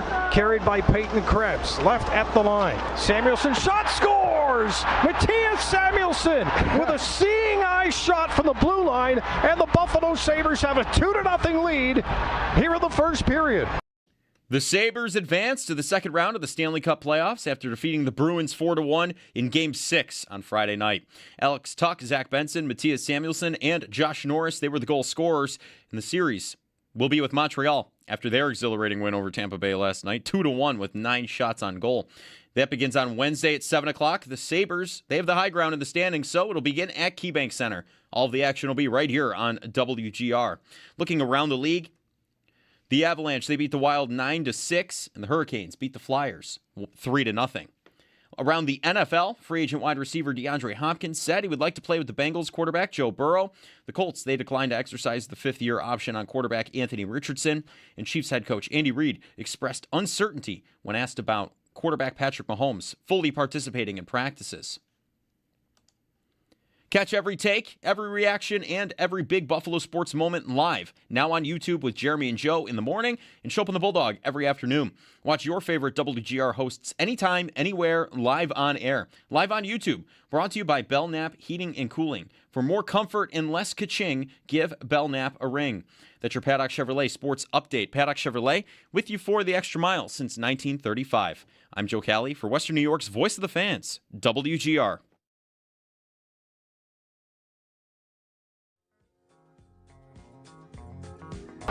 The clock running down. Erasmus Dahlin, the Sabres captain, has the puck on his stick, and the Boston Bruins are going to retreat. And if you want to watch second round playoff action, you drive to Lindy Ruffalo as the Buffalo Sabres have beaten the Boston Bruins 4-1. We thank you, Boston, for your hospitality, but we have somewhere to be, and that's round 2. Dan Dunleavy's call. Sabres to round 2. Montreal Canadiens to round 2 as well. And joining us on the Western Hotline, Stu Cowan of the Montreal Gazette to give us our early scout on these Canadiens who won in Game 7. Stu, thanks for taking some time. Good morning. Hey, how are you doing? Doing good. First, let's talk about the game last night, because there's the game, then there's the scout, on like what Montreal is, but not exactly a way that a lot of teams win games, but Montreal found a way to get through Tampa on the road in Game 7, despite, I would say, like from afar, not really having their A game. Yeah, they've done that all year, though. They just found ways to win. I mean, they had no shots in the second period. That's the first time that's ever happened in a playoff game in Canadiens history, and they finished the game with 9 shots, which is the least ever for any team to win a game in the playoffs. But, Jakob Dobeš has just been outstanding in goal, and he's been like that for the last 20 games or so. He's just been fantastic. I think one of the turning points in the season for the Canadiens was when in January when they fired Eric Raymond as goalie coach, and they brought in Marco Marciano, who had worked with Dobeš when he's with the Laval Rocket. And since then, Dobeš has just been outstanding. So they win despite not having a ton going offensively. How was the series for Montreal's top guns? When we think about the Canadiens here, I think we think about a top line that's really dangerous. How did they play through the 7 games against the Lightning? Well, not very well offensively. I mean, the Suzuki and Caulfield and Slafkovsky combined had 1 goal, 5 of 5 the whole series, and that was Suzuki in Game 7. Slafkovsky had 3 power play goals in the first game, and then that was it. And Caulfield had 1 power play goal. So offensively, they didn't produce much. Marty St. Louis split them up. But the flip side of that is Nikita Kucherov. Was also shut down. He had only 1 goal in the 7 games after scoring. I think it was 44 in the regular season. So, the Kings they found ways to win. I mean, going into this series, I picked Tampa to win in 6. I just figured the goaltending with Vasilevsky, 2 Stanley Cup rings and all his experience, the overall experience that Tampa Bay had, plus the fact that Canadiens were missing defenseman Noah Dobson, who only played in Game 7 after breaking his thumb. But this team surprised me all year. They're a tight-knit group. They're a real brotherhood, and they pick each other up. So, I mean, if you had told me going into the series, that the Canadiens' number 1 line would produce 1 goal at 5-on-5, I'd say, well, maybe the Lightning will win in 5 games. But they found a way. And they were talking after the game last night. Alex Newhook was saying he scored the winning goal, and he was saying in the second period, Marty St. Louis is just an incredible motivating coach. And in the second intermission, he told the guys, forget about the second period, forget about that we didn't get any shots. Like, if we had started the season and they had told us we were going to be in Game 7 of the first round against Tampa, tied going into the third period, would have taken it. And then they went out in the third period and they found their game. They get the game winner. They hold on to win. How different is this year's Montreal team versus last year's? I mean, I think in Buffalo there might be a similar kind of experience here, right? Like, these two teams had great regular seasons. Montreal did make the playoffs last year, but are they just leaps better than last year's team, which got that little taste of postseason experience? Well, I mean, the goaltending has been outstanding, as I said, from Dobish going through. And I think just the experience last year, it's quite remarkable when you think. I mean, you guys in Buffalo can relate this. I mean, it was 14 years. You guys were in the playoffs, but they're only 4 years into a rebuild. And for the second straight year, they're in the playoffs as the youngest team in the NHL in the playoffs. And I think the experience they had last year playing Washington in the first round, I think they were sort of happy to be there. And they didn't start off very well in that series. They ended up losing in 5 games. But I think it just showed these young players like what it takes to win in the playoffs and just how difficult it is. And I think that was a big, big stepping stone for this team in the rebuilding process. And I think it showed in the 7 games against Tampa. I mean, it's incredible. All 7 games were decided by 1 goal. 4 of them went to overtime.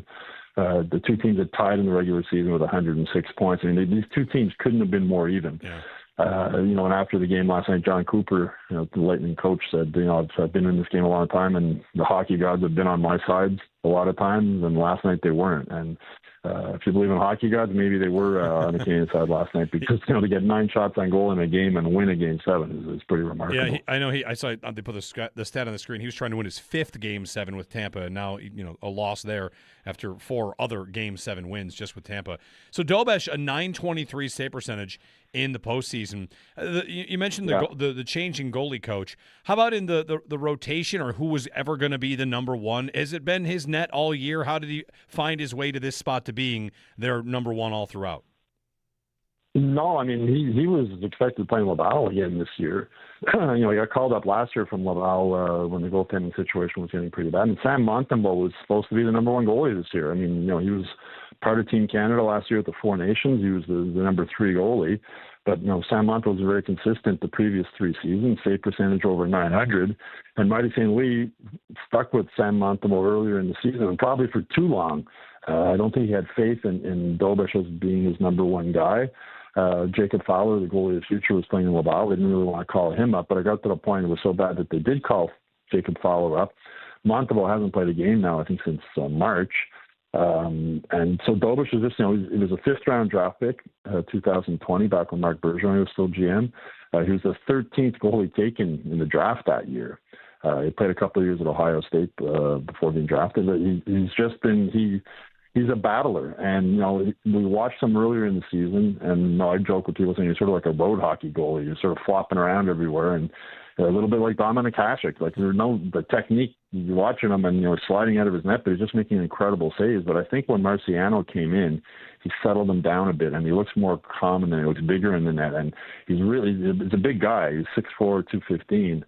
And he comes out and challenges shooters. Like, he comes way out of his net to make saves. And he's gained confidence. As I said, he has a 920 whatever save percentage in the playoffs, but his save percentage for the last 20 games is 920 something. So this isn't just a flash in the pan that he got hot in the playoffs. He's been really good since for a 20-game stretch. Stu Cowan, Montreal Gazette, joining us on the Western Hotline. So Montreal defensively, as a team, I feel like we're expecting this Buffalo-Montreal series to be a little different than Buffalo-Boston. Boston, we thought, didn't really have the horses to play wide open. Meanwhile, we might be expecting to see a phrase that's been born here, Stu, this year, and that's river hockey. Back and forth, up and down the ice. Would you expect that from this matchup? Well, sort of, but I think if the Canadians learn one lesson from the series, and especially from Game 7, as I said, only 9 shots on goal. They're a team that likes to pass the puck around. Their power play wasn't very good. They got 3 power play goals the first game, and then they got 2 the rest of the series. But they play an entertaining hockey in the regular season. They throw the puck around. They don't really play a north-south game. But their 2 goals last night were sort of garbage goals. And in the playoffs, that's what it takes. The winning goal by Newhook, he batted a puck out of midair from behind the net, and it went in off Vasilevsky. The first goal was a shot from the point by Goulet that was deflected by Suzuki and then hit a Tampa defenseman and went in. So I think if there's a lesson they learned, is like they just got to. You're not going to win many games with getting 9 shots on goal. Maybe that's the one game you'll ever win getting 9 shots on goal. So I think they just need to not be as fancy as they've been and just shoot the puck at the net and go to the net and try and get some of those garbage goals. How about from a health standpoint? You mentioned Noah Dobson came back for Game 7. Are they a mostly healthy roster? Yeah, they're healthy. I mean, everybody's banged up in the playoffs, but Dobson was their key guy. He broke his thumb blocking a shot in the second or third to last game of the season. And as I said, he didn't play through the first 6 games. They took Arbor Jack out of the lineup last night and put Dobson in, and he played well. I mean, for a guy who hadn't played the game in 3 weeks, he played well. So, yeah, they're as healthy as you can be, I guess, going into the playoffs. Well, after one round of the playoffs. Have you made your pick yet? Do you have a feel for this? You thought Montreal maybe would struggle against Tampa. They get through. How do you like their chances in this matchup? I'm actually going to pick the Canadiens in this series. I thought Tampa would be their toughest opponent. No knock on the Sabres, but I think the Sabres are getting their first taste of playoff experience in a long time, and it's been great watching the games in Buffalo and seeing the fans in Buffalo and the excitement there for the Sabres. So I mean, the Canadiens fans here went like 4 years of being in the playoffs and were going crazy. I can't even imagine what it would have been like for fans in Buffalo, but it's been great to watch. I think it's going to be a really fun series. The fans are going to be as entertaining as I think is the action on the ice.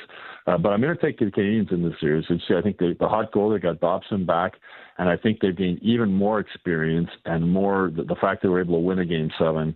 When Monty saying we had a good quote before yesterday morning saying the first 6 games were all Game 7s. Like every game in this series was so tight, it was just crazy. And the fact they came through and survived and got past Tampa, who's a team they've since this rebuild started. Kent Hughes and Jeff Gorton have said that Tampa's sort of the model team that they want to become. They want to become not a team that just gets in the playoffs, but a team that's a legitimate Stanley Cup contender for several years in a row. So the fact they knocked off Tampa, I think the Canadiens are going to be coming to the series really confident. Originally, the plan was they were going to fly back to Montreal today, but they've decided they're staying in Tampa right through Tuesday. They're going to have today off. They're going to practice Tuesday in Tampa, and then they're going to fly directly to Buffalo and be ready for Game 1 Wednesday. All right. Very good. Stu Cowan, Montreal Gazette. Thanks, Stu. Okay, no problem. My pleasure. All right. So they're not coming today. I thought they were coming when they said straight to Buffalo. They're going to stay in Tampa for a day. I mean, it's fine. It is 70 degrees here today. You could have come today.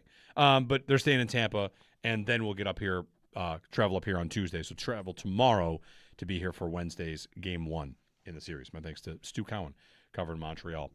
803-0550, 1-888-550-2550. What are you looking at me for? What are you smiling about? What's going on? Anything in there? You guys, you got a look. You got something. You fired up by somebody picking Montreal to win? No. We're talking about another potential. You were talking about the Belmont Stakes. It's at Saratoga Springs this year. I might end up going to that. I don't know. Oh, they had to move it, right? Yeah. Because Belmont is under construction. Right. Mm-hmm. Yeah. So just the possibility of that starting to float out now because that's close. Mm-hmm. Yeah, that's right. It'll be at Saratoga. Would you go just to go to the horse race, or would you go if there's a Triple Crown on the line? Because we've seen, a couple Triple Crown winners since. There's been 2, right? American Pharaoh and what's the other one? Justify. Yes. I had to Google that. I didn't just know that. That's good. Yeah, I wouldn't have got there either. I was thinking of another two-word name, and it was not. Could Golden Tempo win the Triple Crown? Sure. Sure. I don't know enough to even answer that question. But it used to be, again, like when I went in 2004, that's the right year, that's 26 years since the last one. That's, Justify was 8 years ago. It's kind of like droughts, right? Like the longer one goes, the more when it's broken, it's a big deal. Not to say it wouldn't be a big deal, but all right. Belmont at Saratoga Springs. That's not that far. You drove by Saratoga, right? Ish. Kind of. Little south. We drove by a lot of things. How did you enjoy the Castleton on the Hudson Bridge? I love that. Oh. The huge bridge. Yeah, it's the best. Heck of a bridge. I do that drive pretty regularly. I'll be going back at the end of June for the Wilco Festival. So I do that drive pretty often. I did it all the time when I was a player, and then did it even more as a coach. So I'm very familiar with it. That bridge is always like my favorite part of it. The drive to Montreal is much nicer than the drive to Boston. That's funny. Tim Wenger just came in here and was like, I hate that drive. I like the drive to Boston. You do? I do. Oh, man. I don't mind it. It's fine. Once you get a ways away from here, I like it. I don't mind it at all. But I have also done the drive to Montreal, and that is a better drive. Yeah, I mean, like going through Alexandria Bay, across the bridge, over by where am I here? Looking for Ottawa here, Kingston and Ottawa. Yeah, I mean, that's much more, I think it's much more beautiful than the Montreal drive. Yeah. But Montreal, never been to the Bell Center. Me neither. That's the Mecca. Yeah. That is the Mecca. You guys, it's going to be really, really fun because that building, if there's a building to rival what Sabres fans are doing right now. It's the Bell Center, and it's the Habs fans. Like, it's as cool a matchup as I think you could have got. When we had Paul mention earlier, like the Jersey matchup is as good as it gets. The blue and the red, that would be a crazy good look if they end up doing that. Yeah. I don't think they will, but this is a really fun series. I think it could be the start of like maybe the next great rivalry in the league. I agree with that. I got a stat of the day for you. Let's get to our stat of the day. Joe Kelly, drop me the old info because it's the stat of the day coming from last night's game. Time now for the Stat of the Day, brought to you by Chan Smoke Shop 2 and Gas Mart, where everything about Chan Smoke Shop is smoking. Sportsnet had this stat about Montreal's game with Tampa last night. The Canadiens went an hour and 33 minutes and 29 seconds between shots, real time. An hour and a half of real time. Is 2 intermissions and then the second period. An hour and a half between shots. I had the thought halfway through the third period. I was watching the game with the old man. I leaned over. I was like, this could get to a place where this becomes an advantage. Because Vasilevsky is ice cold. So, to that point, like, you see what I wrote about Let's Get Stupid? Yes, I did see that. Should Tampa have even bothered pulling Vasilevsky? I'm out shooting them 27-9 without an extra attacker, and they did not ultimately get the empty netter, did they? I can't remember. Yes, they did.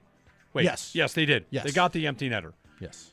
No, there's no empty netter, right? There wasn't. Sorry, Slavkovsky almost got it. Yeah, and it went down the other way. Right, Hagel made the diving stick check on the empty cage. And then, by the way, not for nothing, is all of a sudden I hate Montreal and I'm picking them apart. Then they made like 3 or 4 defensive zone plays that were very squirrely and very panicky.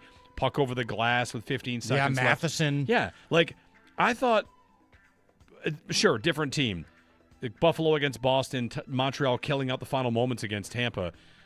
The Sabres have been very good at those final moments. So knocked on wood. They've been so good at empty nets. Anyway, if I'm Tampa, I'm thinking, I'm going to leave Vasilevsky in and have him move the puck back up to the forwards because I actually think taking the goalie out here might not help that much.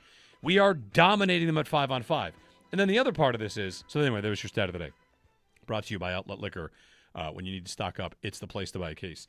The other part of like this is a great example of the winners get to tell the story. Mm-hmm. Like, there's Stu Cowan of the Montreal Gazette. Like, this team now knows they can win like that. Like, maybe. I don't know how often I can take a lesson that I get 9 shots in a game, and that shows that's some sort of way to win. You know, he's not saying that's ideal, but they survived it. They scrapped their way through it. I mean, if they play like they played against Tampa last night, they're going to lose in 5. Oh, yeah. They're going to get dominated. Yeah, they'll get killed. I don't expect that they're going to play that poorly. No. And it's interesting, like he mentioned that the top line only had 1 goal at 5-on-5. So can the Sabres match and shut down? They're not a one-line team. No. Not at all. But they definitely have a lethal top line. Yeah, absolutely. I think that's true. But I think they've got more to them that can hurt you than Boston did by kind of a lot. Yeah. I think their D are a lot better, maybe mostly just because of Hudson. He is that kid will make the Sabres hurt in this series at some point. I'm just telling you that now. Prepare for him to make a play that blows your mind, and you just go, what are you supposed to do? Sometimes a good player makes a play. That was Pasta in Game 5. That's gonna be Hudson at some point in this series. That kid is special. Between Caulfield and Hudson, Montreal is proving that size doesn't matter. Yeah. Tell that to Boston, I suppose. Caulfield with 40 goals this year. Yeah. And in overtime. I remember the year he got drafted, and all of the chatter about him was like, how many teams are going to be so dumb to pass on him because he's not tall enough? Yep. And was it 12? Where'd he go? I think he was 13 might be right. I think that might be why he wears 13. Yeah. 12 teams passed on a 40-goal scorer because he's not tall. Like, and that team that he was on when he got drafted, that was like Wisconsin? the golden generation of USA. Yeah. The NTDP team was Jack Hughes, him. There were guys on that team, and he was like almost the top guy. Hughes was above him, but it was Hughes and him, and people were like, you got to take this kid. He's incredible. And you just knew going into the draft. Yeah, 10 GMs will just be like, yeah, no. Yeah, too small. Can't do it. Too Don't small. want, I don't, whatever. Like, gosh, the kid was a can't-miss goal scorer. It's incredible. So who's going to win? Who's our pick? I am far more nervous about this series, but I am less nervous about the series, but that is entirely psychological. Right. Because losing in the first round would have been, in my opinion, worse. I know going farther means you get heartbreak later, but to me, losing earlier is worse. And especially to Boston. I am not with the, whatever, going to the cup. Yarmo said every round you go deeper when you lose, it hurts more. Sure. I would have been much more disappointed to lose early than I would to lose in the Stanley Cup final. Like, hockey it's about this ride. We had this conversation, we did this at training camp a couple of years ago with the Bills. Like, do you want them to go to the Super Bowl and lose it, or Josh Allen wins MVP? And Allen winning MVP won that poll because people don't want to lose in the Super Bowl because of the heartbreak. Oh, man. You get so close, and then you lose heartbreak.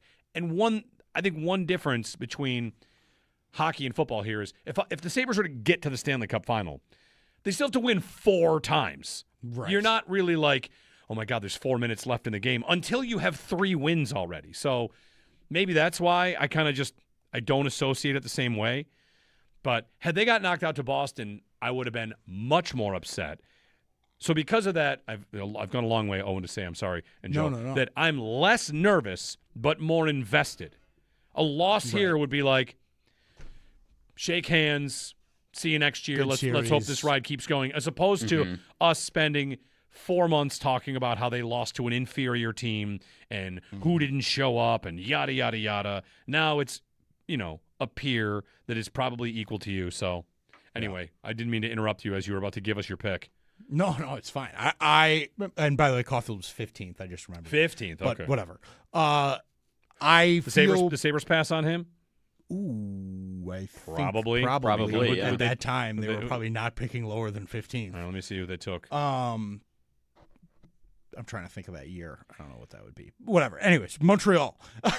I think that it's going to be fun. I said this earlier, I have a lot of faith in the Sabres' adaptability. Sabres took Dylan Cousins.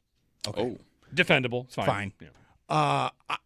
There's something about Lindy and the way he coached this that gave me a lot of confidence in his ability to know his group and how he needs to get them to play every night. Yeah. I loved what he said about Game 6. Like, they didn't go to the rink.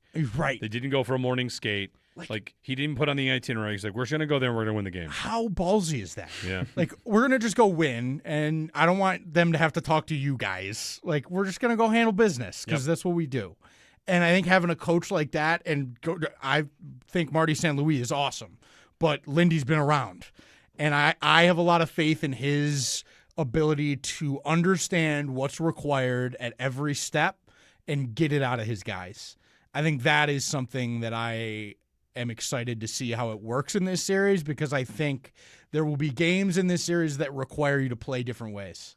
You'll get up on them and you'll have to defend your lead. You'll get down on them and have to open it up. And you'll have to sit on like a third period, and there will be a comeback that you'll have to withstand. Like, all that's coming. And I think they're very well prepared to handle it. And that gives me a lot of confidence. 803-0550. Benson and Caulfield, 2 players drafted later than they should have for their size. Caulfield wears 13 for Johnny Gaudreau. Johnny Gaudreau, right. He didn't wear – that's right. He switched to 13. Yep. That's right. Thanks to Kyle for tweeting that in. Yes, thank you. 803-0550. Nick in Rochester, quick before the break. Hello, Nick. Hey, going to take a page out of Terry Pagula's book at the Bills press conference. Here's some numbers for you. 0, 0, 0, -3, 2, 5. Those are J.J. Paterka's stats for goals, assists, points, plus minus, penalty minutes, and shots on goal in 6 games. I thought about, like Josh Doan goes in flying into the corner in between the Bruins' 2 best players, gets pasted into the boards. gets it to Zach Benson, who, by the way, is 20 and awesome, as we've talked about. Yep. And, I called a year ago, and Jeremy, we had an argument about whether we should trade J.J. Peterka just because he asked out. And I actually defended keeping him. You don't want to trade talent just because they asked for out. I would have defended it too. Well, guess what? Yeah. Yes, you were right, and I'm so glad you were right. I would have defended not trading him. It's one of the parts of the story, Nick, that I like to tell, which is I don't know if the Sabres would have traded him unless he wanted to be traded, right? And then, Kesselring, I think, is always kind of sold as he was the primary piece, and they also need Doan. And, Doan ends up being the most relevant portion of the whole trade. It's an incredible move. That's the crazy part, is that Kesselring was supposed to be the crown jewel of that trade. Maybe they could have argued J.J. Peterka was the best player in that trade. We would have probably argued, or Kevin Adams would have, that Kesselring was, and that's typically who, quote-unquote, wins the trade. And I don't think anyone saw it coming that Josh Doan, I think, is the best player in that trade. For sure. I mean, Doan, thanks for the phone call, Nick. Thanks for bringing this up. Yeah, Peterka was just going to be the latest in a line of guys that seems to be good and young, and he doesn't want to stay here too. And, we were all probably beaten down by all these reasonably good players wanting to leave. Here's the next one. They trade him. Doan, Doan had scored 12 NHL goals in his career before coming here. He scored 7 last year with Utah. 7 goals. Oh, they got a guy who scored 7 goals. Oh, cool. All right, cool. He's had a pretty good AHL career. He's come up. He's looked okay. And then the Sabres get him, and he scores 25 and is the kind of guy that when you watch him play, you would lay down in front of him if you needed to. What do you need? What can I do for you? You're inspiring. I thought the Sabres' first period before the Doan goal, the first period in Boston in Game 6 was an inspiring performance. I don't know, the way they play, they really just, how it all came together, how it all turned on. They play a way that makes hockey fans of a team proud to watch their team play. They are incredible. And hopefully more of it in this series against Montreal. But yeah, Peterka, you got plenty of clips of him loafing, playoffs, not doing it, nothing there. And, man, Josh Doan looks like an absolute beast. And Jarmo got him extended fast, right? Jarmo's first move, really, is to extend Doan. And the Stanley trade and the Shen trade, and the Carrick trade. But really, it's he sees that guy and thinks, that's my guy. That's the kind of player the Sabres are going to keep. 803-0550 to join us in 1-888-550-2550. Jeremy and Joe. I was going to bring something up on the other side. What is it? Help me. I had it. It was such a good thing. It was such a good tease. I've lost it. You'll have to find out what it is, won't you? As I search for it here. Come back in a minute here on WGR.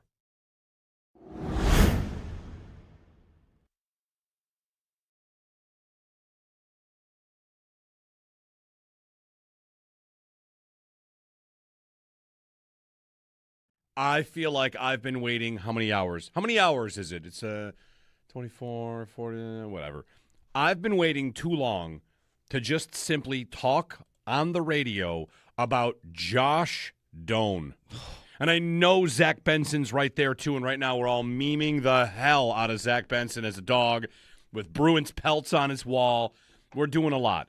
But I'm going to need a minute on this Josh Doan character. What up? I cannot believe the play he makes on the Doan goal. So I went back on the Benson goal. I went back and I watched that play. 1,000 times, like many of you did. They won the game handily, but it was not being won handily on the scoreboard. It's 2-1, and the Bruins have 7 out of the 8 shots to start that period, and they're buzzing a little bit. Yep. And it's a defensive zone face-off of the Sabres, and here's Pasternak and McAvoy. They're talking. The Bruins' big guns are on the ice, and they're starting to feel like we're down 1 in this game. I'm sure they're feeling this. We're down 1 in this game. 1 here, and they're going to get tight. They're going to get nervous because all of a sudden we're tied, and the Bees are buzzing. And then the play that won't get a statue because it's too early, and it's Game 6 of the opening round, but Josh Doan steals the souls of David Pasternak and Charlie McAvoy, steals their souls from their chest, and 1, wins a race, 2, takes a demolishing face smash to the boards, 3, centers a perfect pass to Zach Benson waiting to bury the Bruins in a moment. With that play, I mean, could it be any more emblematic of the year? The series, of the team, of the surprise, of the work, of the – I mean, it is – I did laps around the bar saying, I cannot believe that play from Josh Stone. I cannot believe that play. It was. I mean, that play is coming. I'm sitting in that corner. That's as good as it gets. Yeah. And like I said, I think it's so emblematic of what this team is now. Like that work, the speed to get there, the smarts to know Benson's going to follow him up, the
Flashback is brought to you by Stellar Roofing.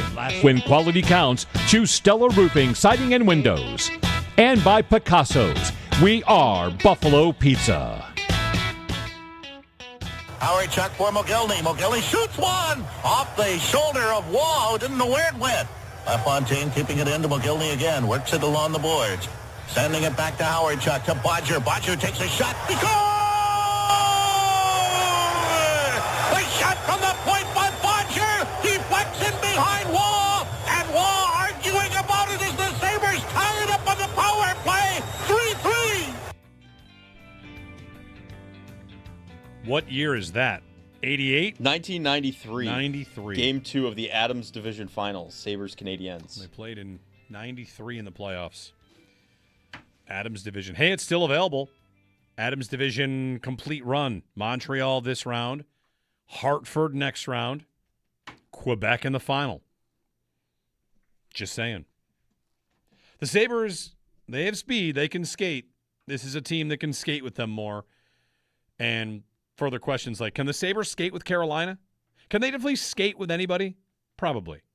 Carolina can skate. Yeah, the Sabres can compete in that way with any team in the league. Yeah, I remember what I was going to get to. How exciting. It's not that exciting. Oh. It's fine. But I was just looking because the puck line for Carolina, like straight up, Carolina to win the game is minus 260. Oh. A playoff game. That's an NHL playoff second round game, minus 260 for Carolina. Philadelphia is, this is, trying to think of like an example here. This is when Mason Rudolph makes it to the playoffs. You're like, uh-oh. Yeah, right. This is not going to go well for you. Uh-oh. The Dolphins snuck in and they're going to Arrowhead. That's not going to go. The Flyers do not belong in this round. Of all the teams that are left, you know it. They do not belong. Funny little quirk, somebody pointed this out. Thank you for pointing this out. Not only did all the 1 seeds win, all the 3 seeds won. Mm-hmm. So 3s beat 2s. But if you just want to go like the standings, here's who's left. 1 to 32, these are the teams that are left. Colorado is 1. Carolina is 2. Buffalo is 4. Dallas is 3. Lost to Colorado, lost to Minnesota. So Colorado 1, Carolina 2, Buffalo 4, Montreal 6, Minnesota 7, Philadelphia 11, Vegas 13, Anaheim 18. Yeah.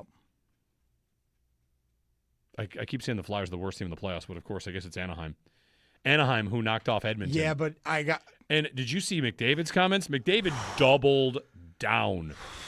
McDavid flat out saying the organization is taking steps backwards. Yeah, I spent a lot of time talking about and thinking about McDavid on the drive back because they had lost and it was whatever. I think his original comments had come out on our way back or whatever. They pop back up, and you're like, imagine being an Oiler fan right now, and your team just got beat by Anaheim. Yeah. And now you're out and you've got the best player on the planet by a lot. And he's like, yeah, we aren't doing good over here. I just signed a 2-year deal, but, and did you see Leon? Leon says he's got 2 years on his deal, and God knows where that goes. What? Right. Anaheim, this is not your stat of the day, but because we already had that. How many teams in the NHL this year finished with fewer regulation wins than Anaheim? How many NHL teams finished with fewer regulation wins than Anaheim? 7. LA had less than them, and they made it, and they had, 20. The Kings had 22, which was the second fewest. The Ducks had 26. 5 teams in the NHL had fewer regulation wins than Anaheim. Man. 5. That is absurd. Yeah. But they are very different to me than even Philly. Right. Philly isn't as young as them or as skilled as them. Anaheim is fun and they're Eastern Montreal a little bit. Yeah. They got a bunch of good players. They got Jackson Lacomb's a stud on D, Leo Carlson, and all these guys. Philly's got Trevor. This water's a little deep for you guys. What a rough couple weeks for Pittsburgh at the hands of Philadelphia. I mean, the whole Mackay Lemon saga, then that. Yes, right. Just a tough scene. 803-0550 is our phone number, and 1-888-552-550. Game 1 on Wednesday. Seeing a little bit of a smattering of how many, I know I've looked if they were to make the Cup final, a single ticket for some of you out there, it is. Never mind if they're Steep. charging even. Yeah, it's an expensive hobby. Yes, it absolutely is. Then again, we've been saving for 14 years. That's what I was just going to say. How long have we waited? Anybody did that? They had a jar in their house that was the Buffalo Sabres playoff fund. Please tell me somebody did this. I'd like to go back in time and have done this. And right. And I would like to know how much is left. Yeah. Already. How much have you burned through of that? I think it need to be a little bigger than a jar at this point. It probably need to be a safe. Yeah. But I wonder how quick that gets burned through. Well, if it's 14 years, you might have had a jug that's, I don't know, $4,000. Here's our playoff fund. Anyway. That'd be pretty great. It would be great. It'd be great to have that. On standby. 803-0550 is our number. NFL news. The schedule is supposed to be out next week, and there's a report that it might wait until the following week. I don't know if anybody cares about that or what the reasoning might be, but it might come out the week of the 18th, so 2 weeks from now, not next week. I don't know. I was doing the math, though, about Bill's training camp. Went to Rochester yesterday, so I'm thinking about the drive to Rochester and training camp. And I think Bill's camp will probably start on the 26th or 7th. And if that's the case, the blue and red is sorry, I'm in the wrong month here. 26. I think Bill's camp will start on the 23rd and 24th. And if that's the case, the blue and red is July 31 or August 1. It is May 4th. We're 3 months? June, July. Are 3 months from getting in that stadium? It's looking good. The flyovers you're starting to see now, the outer parts with where the buffalo are going to be, the bison are going to be. We're it's still looking a good month from those polygonal, polygonal, sure, buffalo, which I think are going to be beautiful. They go up in about a month. The process of putting them up goes up in about a month. That'll be a big day. We'll go right from that down to a Sabres playoff game. How about it? Can they install the buff? No, we won't do that because they're actually like buffaloes with the red stripe on them. One quick thing: the Leafs are hiring John Chayka as their next GM. Yes, and Matt Sundin to be his consultant partner in crime. They're also, the Leafs, are they firing or parting ways with Shane Doan? I believe that, I think that is residual because John Chayka was the general manager of the Arizona Coyotes. Yeah. And some stuff went down there that got Chayka in some hot water. Tampering stuff, testing some prospects, early stuff, like just not. He was very young. Chayka's a young guy. Yeah. And so he made some mistakes down there, and Doan was still a part of the organization, and Doan, I think, did not appreciate his style down there. And Doan, I think, will, because of that, be like, Gotcha. I'm going to not work for you. Yeah, I'm seeing anymore. that Doan is expected to leave. Sorry, Yeah. Elliot Friedman saying Doan expected to leave. I mean, Sabre? I don't know, whatever. Do you want your dad to come join the front office of your team? I have no idea about that. I'm happy enough to have Josh Doan, and if Josh Doan wants his dad around, then okay, and if Sure. he doesn't, then no. Yeah, I mean, he's a Or legend, hockey lifer. He is. Be a good guy to have around. He is a guy that the Sabres, didn't they try to sign him to a big monster contract, and he said no forever ago? That Shane might Doan be was right. one of the originals, like, let's pay this guy a lot of money even though he's 36. Right. Anyway. That wouldn't surprise me. It just sticks in my memory of something that might have happened. Is what it is. I have a tweet up. All right, I searched Shane Doan, and I don't know. I tweeted about him in November of 2014 because he is the all-time leading goal scorer against the Ducks. Good for him. If you want that. Sorry. Extendo Sports coming up. We'll pass it off to the Northtown Automotive Extra Point Show. Sabres and Montreal coming your way Wednesday.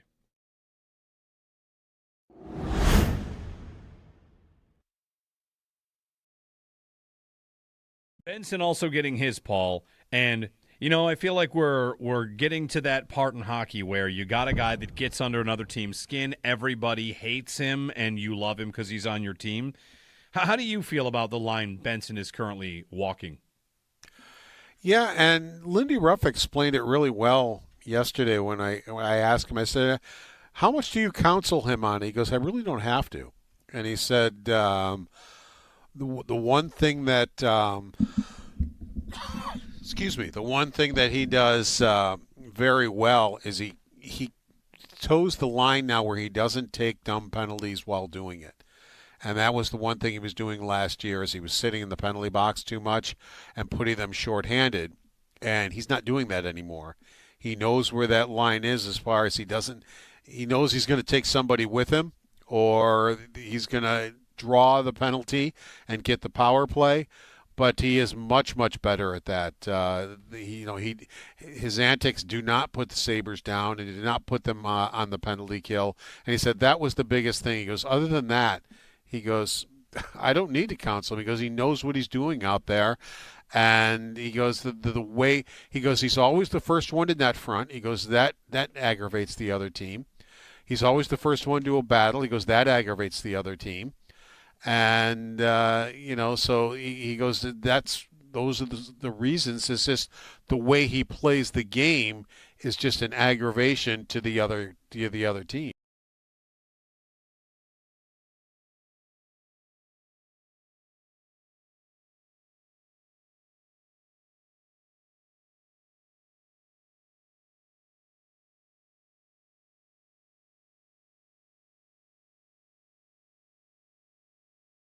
Sabres win, and it's a game that, whatever, we'll remember for a lot of different reasons, but it among other things, Paul, it was the better team firmly putting the foot down that they were the better team and deserved to win the series. Like, it was close at times, but they're a lot better than Boston, and we saw that in Game 6. Anytime they used their speed, they were a much better team, and they did that in Game 6. I mean, and the goal right off the bat is Alex Tuck comes flying in down the left wing side. And then right behind him, here comes Dahlin. He comes flying in. Well, the Bruins defense is like, uh-oh, and they're panicked and they're backed off immediately now because the Sabres are coming with speed. And that gets them their first goal right there, and they just continued from there and had no problems at all doing that. So yeah, it's now that'll be a different story in the next round, but in that particular round, anytime the Sabres used their speed to their advantage, they were the much better team.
Sports. All right, so real quickly, in last night's Tampa-Montreal Game 7, I saw that for the American anthem, they started and then laid out and let the crowd do it, right? Which is not that unusual. Did they do that because of Buffalo singing the Canadian anthem and they wanted to make a viral moment of look at us, we sing our anthem loud? Almost certainly. Right, that was definitely planned. But I'm also seeing that I did not see this part of it. The performance of the Canadian anthem received a lot of criticism, that it was brutal, and I don't know, who's the Canadians? Sorry, that the Tampa-Montreal game, they sang both anthems. Right, but they were mad that they were mad about the way the Canadian anthem was sung, and I can't find it anywhere. So I see a picture of the woman singing, but there's a couple different. Seems a little grumpy, no? Well, Yahoo Sports. Outrage after singer butchers Canadian anthem before Game 7. If they butchered it, then that might have to end up being a shot of audio. We're going to have to look into that. We're going to have to find it. Yeah, we're going to have to. I mean, the headline of the story is a ton of social media backlash. All right, that happens for everything. You say anything and you get that. But was it like Fergie singing the anthem? Is that how bad it was? It says, come on. It was a less than traditional version. Over the top, dragged on far too long, sounding very much like it was being performed by someone relatively unfamiliar with the anthem. Interesting. I needed to hear this anthem to decide and then if these people are it being looked picky. That much worse when compared to the Lightning's traditional anthem singer, Sonia Bryson-Kirksey, who was up to sing the American anthem. She's among the very best. Well, some were critical. The awkward performance. So they brought in a B singer to do the Canadian anthem? They brought in a different singer. Ooh. Yeah. And they tanked it? That seems tough. I don't know. I guess it's Serves him right. I gotta find this anthem. Yeah, we got it. We're gonna do some work on this. We've got our top people on it as we'll we speak. report Working back on it? tomorrow. Yeah, at we're some working point. on it. All right, we got to get the person that's. Would it be at the NHL website in the full game recap? I think it could be. Could be. I'm very intrigued to hear this Canadian anthem now. Do you think it was a tone issue or a cadence issue? I wouldn't say it was over the top. Meanwhile, in this series, there's a strong case to be made that this is Canada's team, the Sabres. Canada will root for the Sabres. This happens every year. One team is left in the Stanley Cup playoffs, and all the Canadians, sorry, Canadians, speak for all of you, you can tell me, are asked, are you rooting for that team? And their answer is, no, I hate that team. Right. That happens a lot. Like, Leafs fans are not rooting for Montreal. I think it's a split thing. Like, that's a big debate up there. It's like, do you root for the team that's Canadian left, or do you just, no? But Montreal's Quebec. Right. Like, that's even, of all the Canadian teams, that's it's the true least too. Canadian of the Canadian teams. Yes. Don't they want to not be Canadian? Kinda. Seems like it. I think we're a Canadian team. I have definitely seen a lot of, okay, the playoffs have a protagonist now. Like, the Sabres are the people's team. A lot of that about the Darlene, recording the fans at the thing, and Lindy high-fiving everybody at the airport. I think people are the Sabres are a hot team to like right now. It's pretty cool to see. You would think they'd definitely be rooted for to get by Carolina or Philly, but we'll see. All right, we're back tomorrow. Counting down the days to Game 1 Wednesday. Another potential 2 weeks, maybe more, of playoff hockey. Talk then. Enjoy the beautiful, beautiful day that's on the way here on WGR.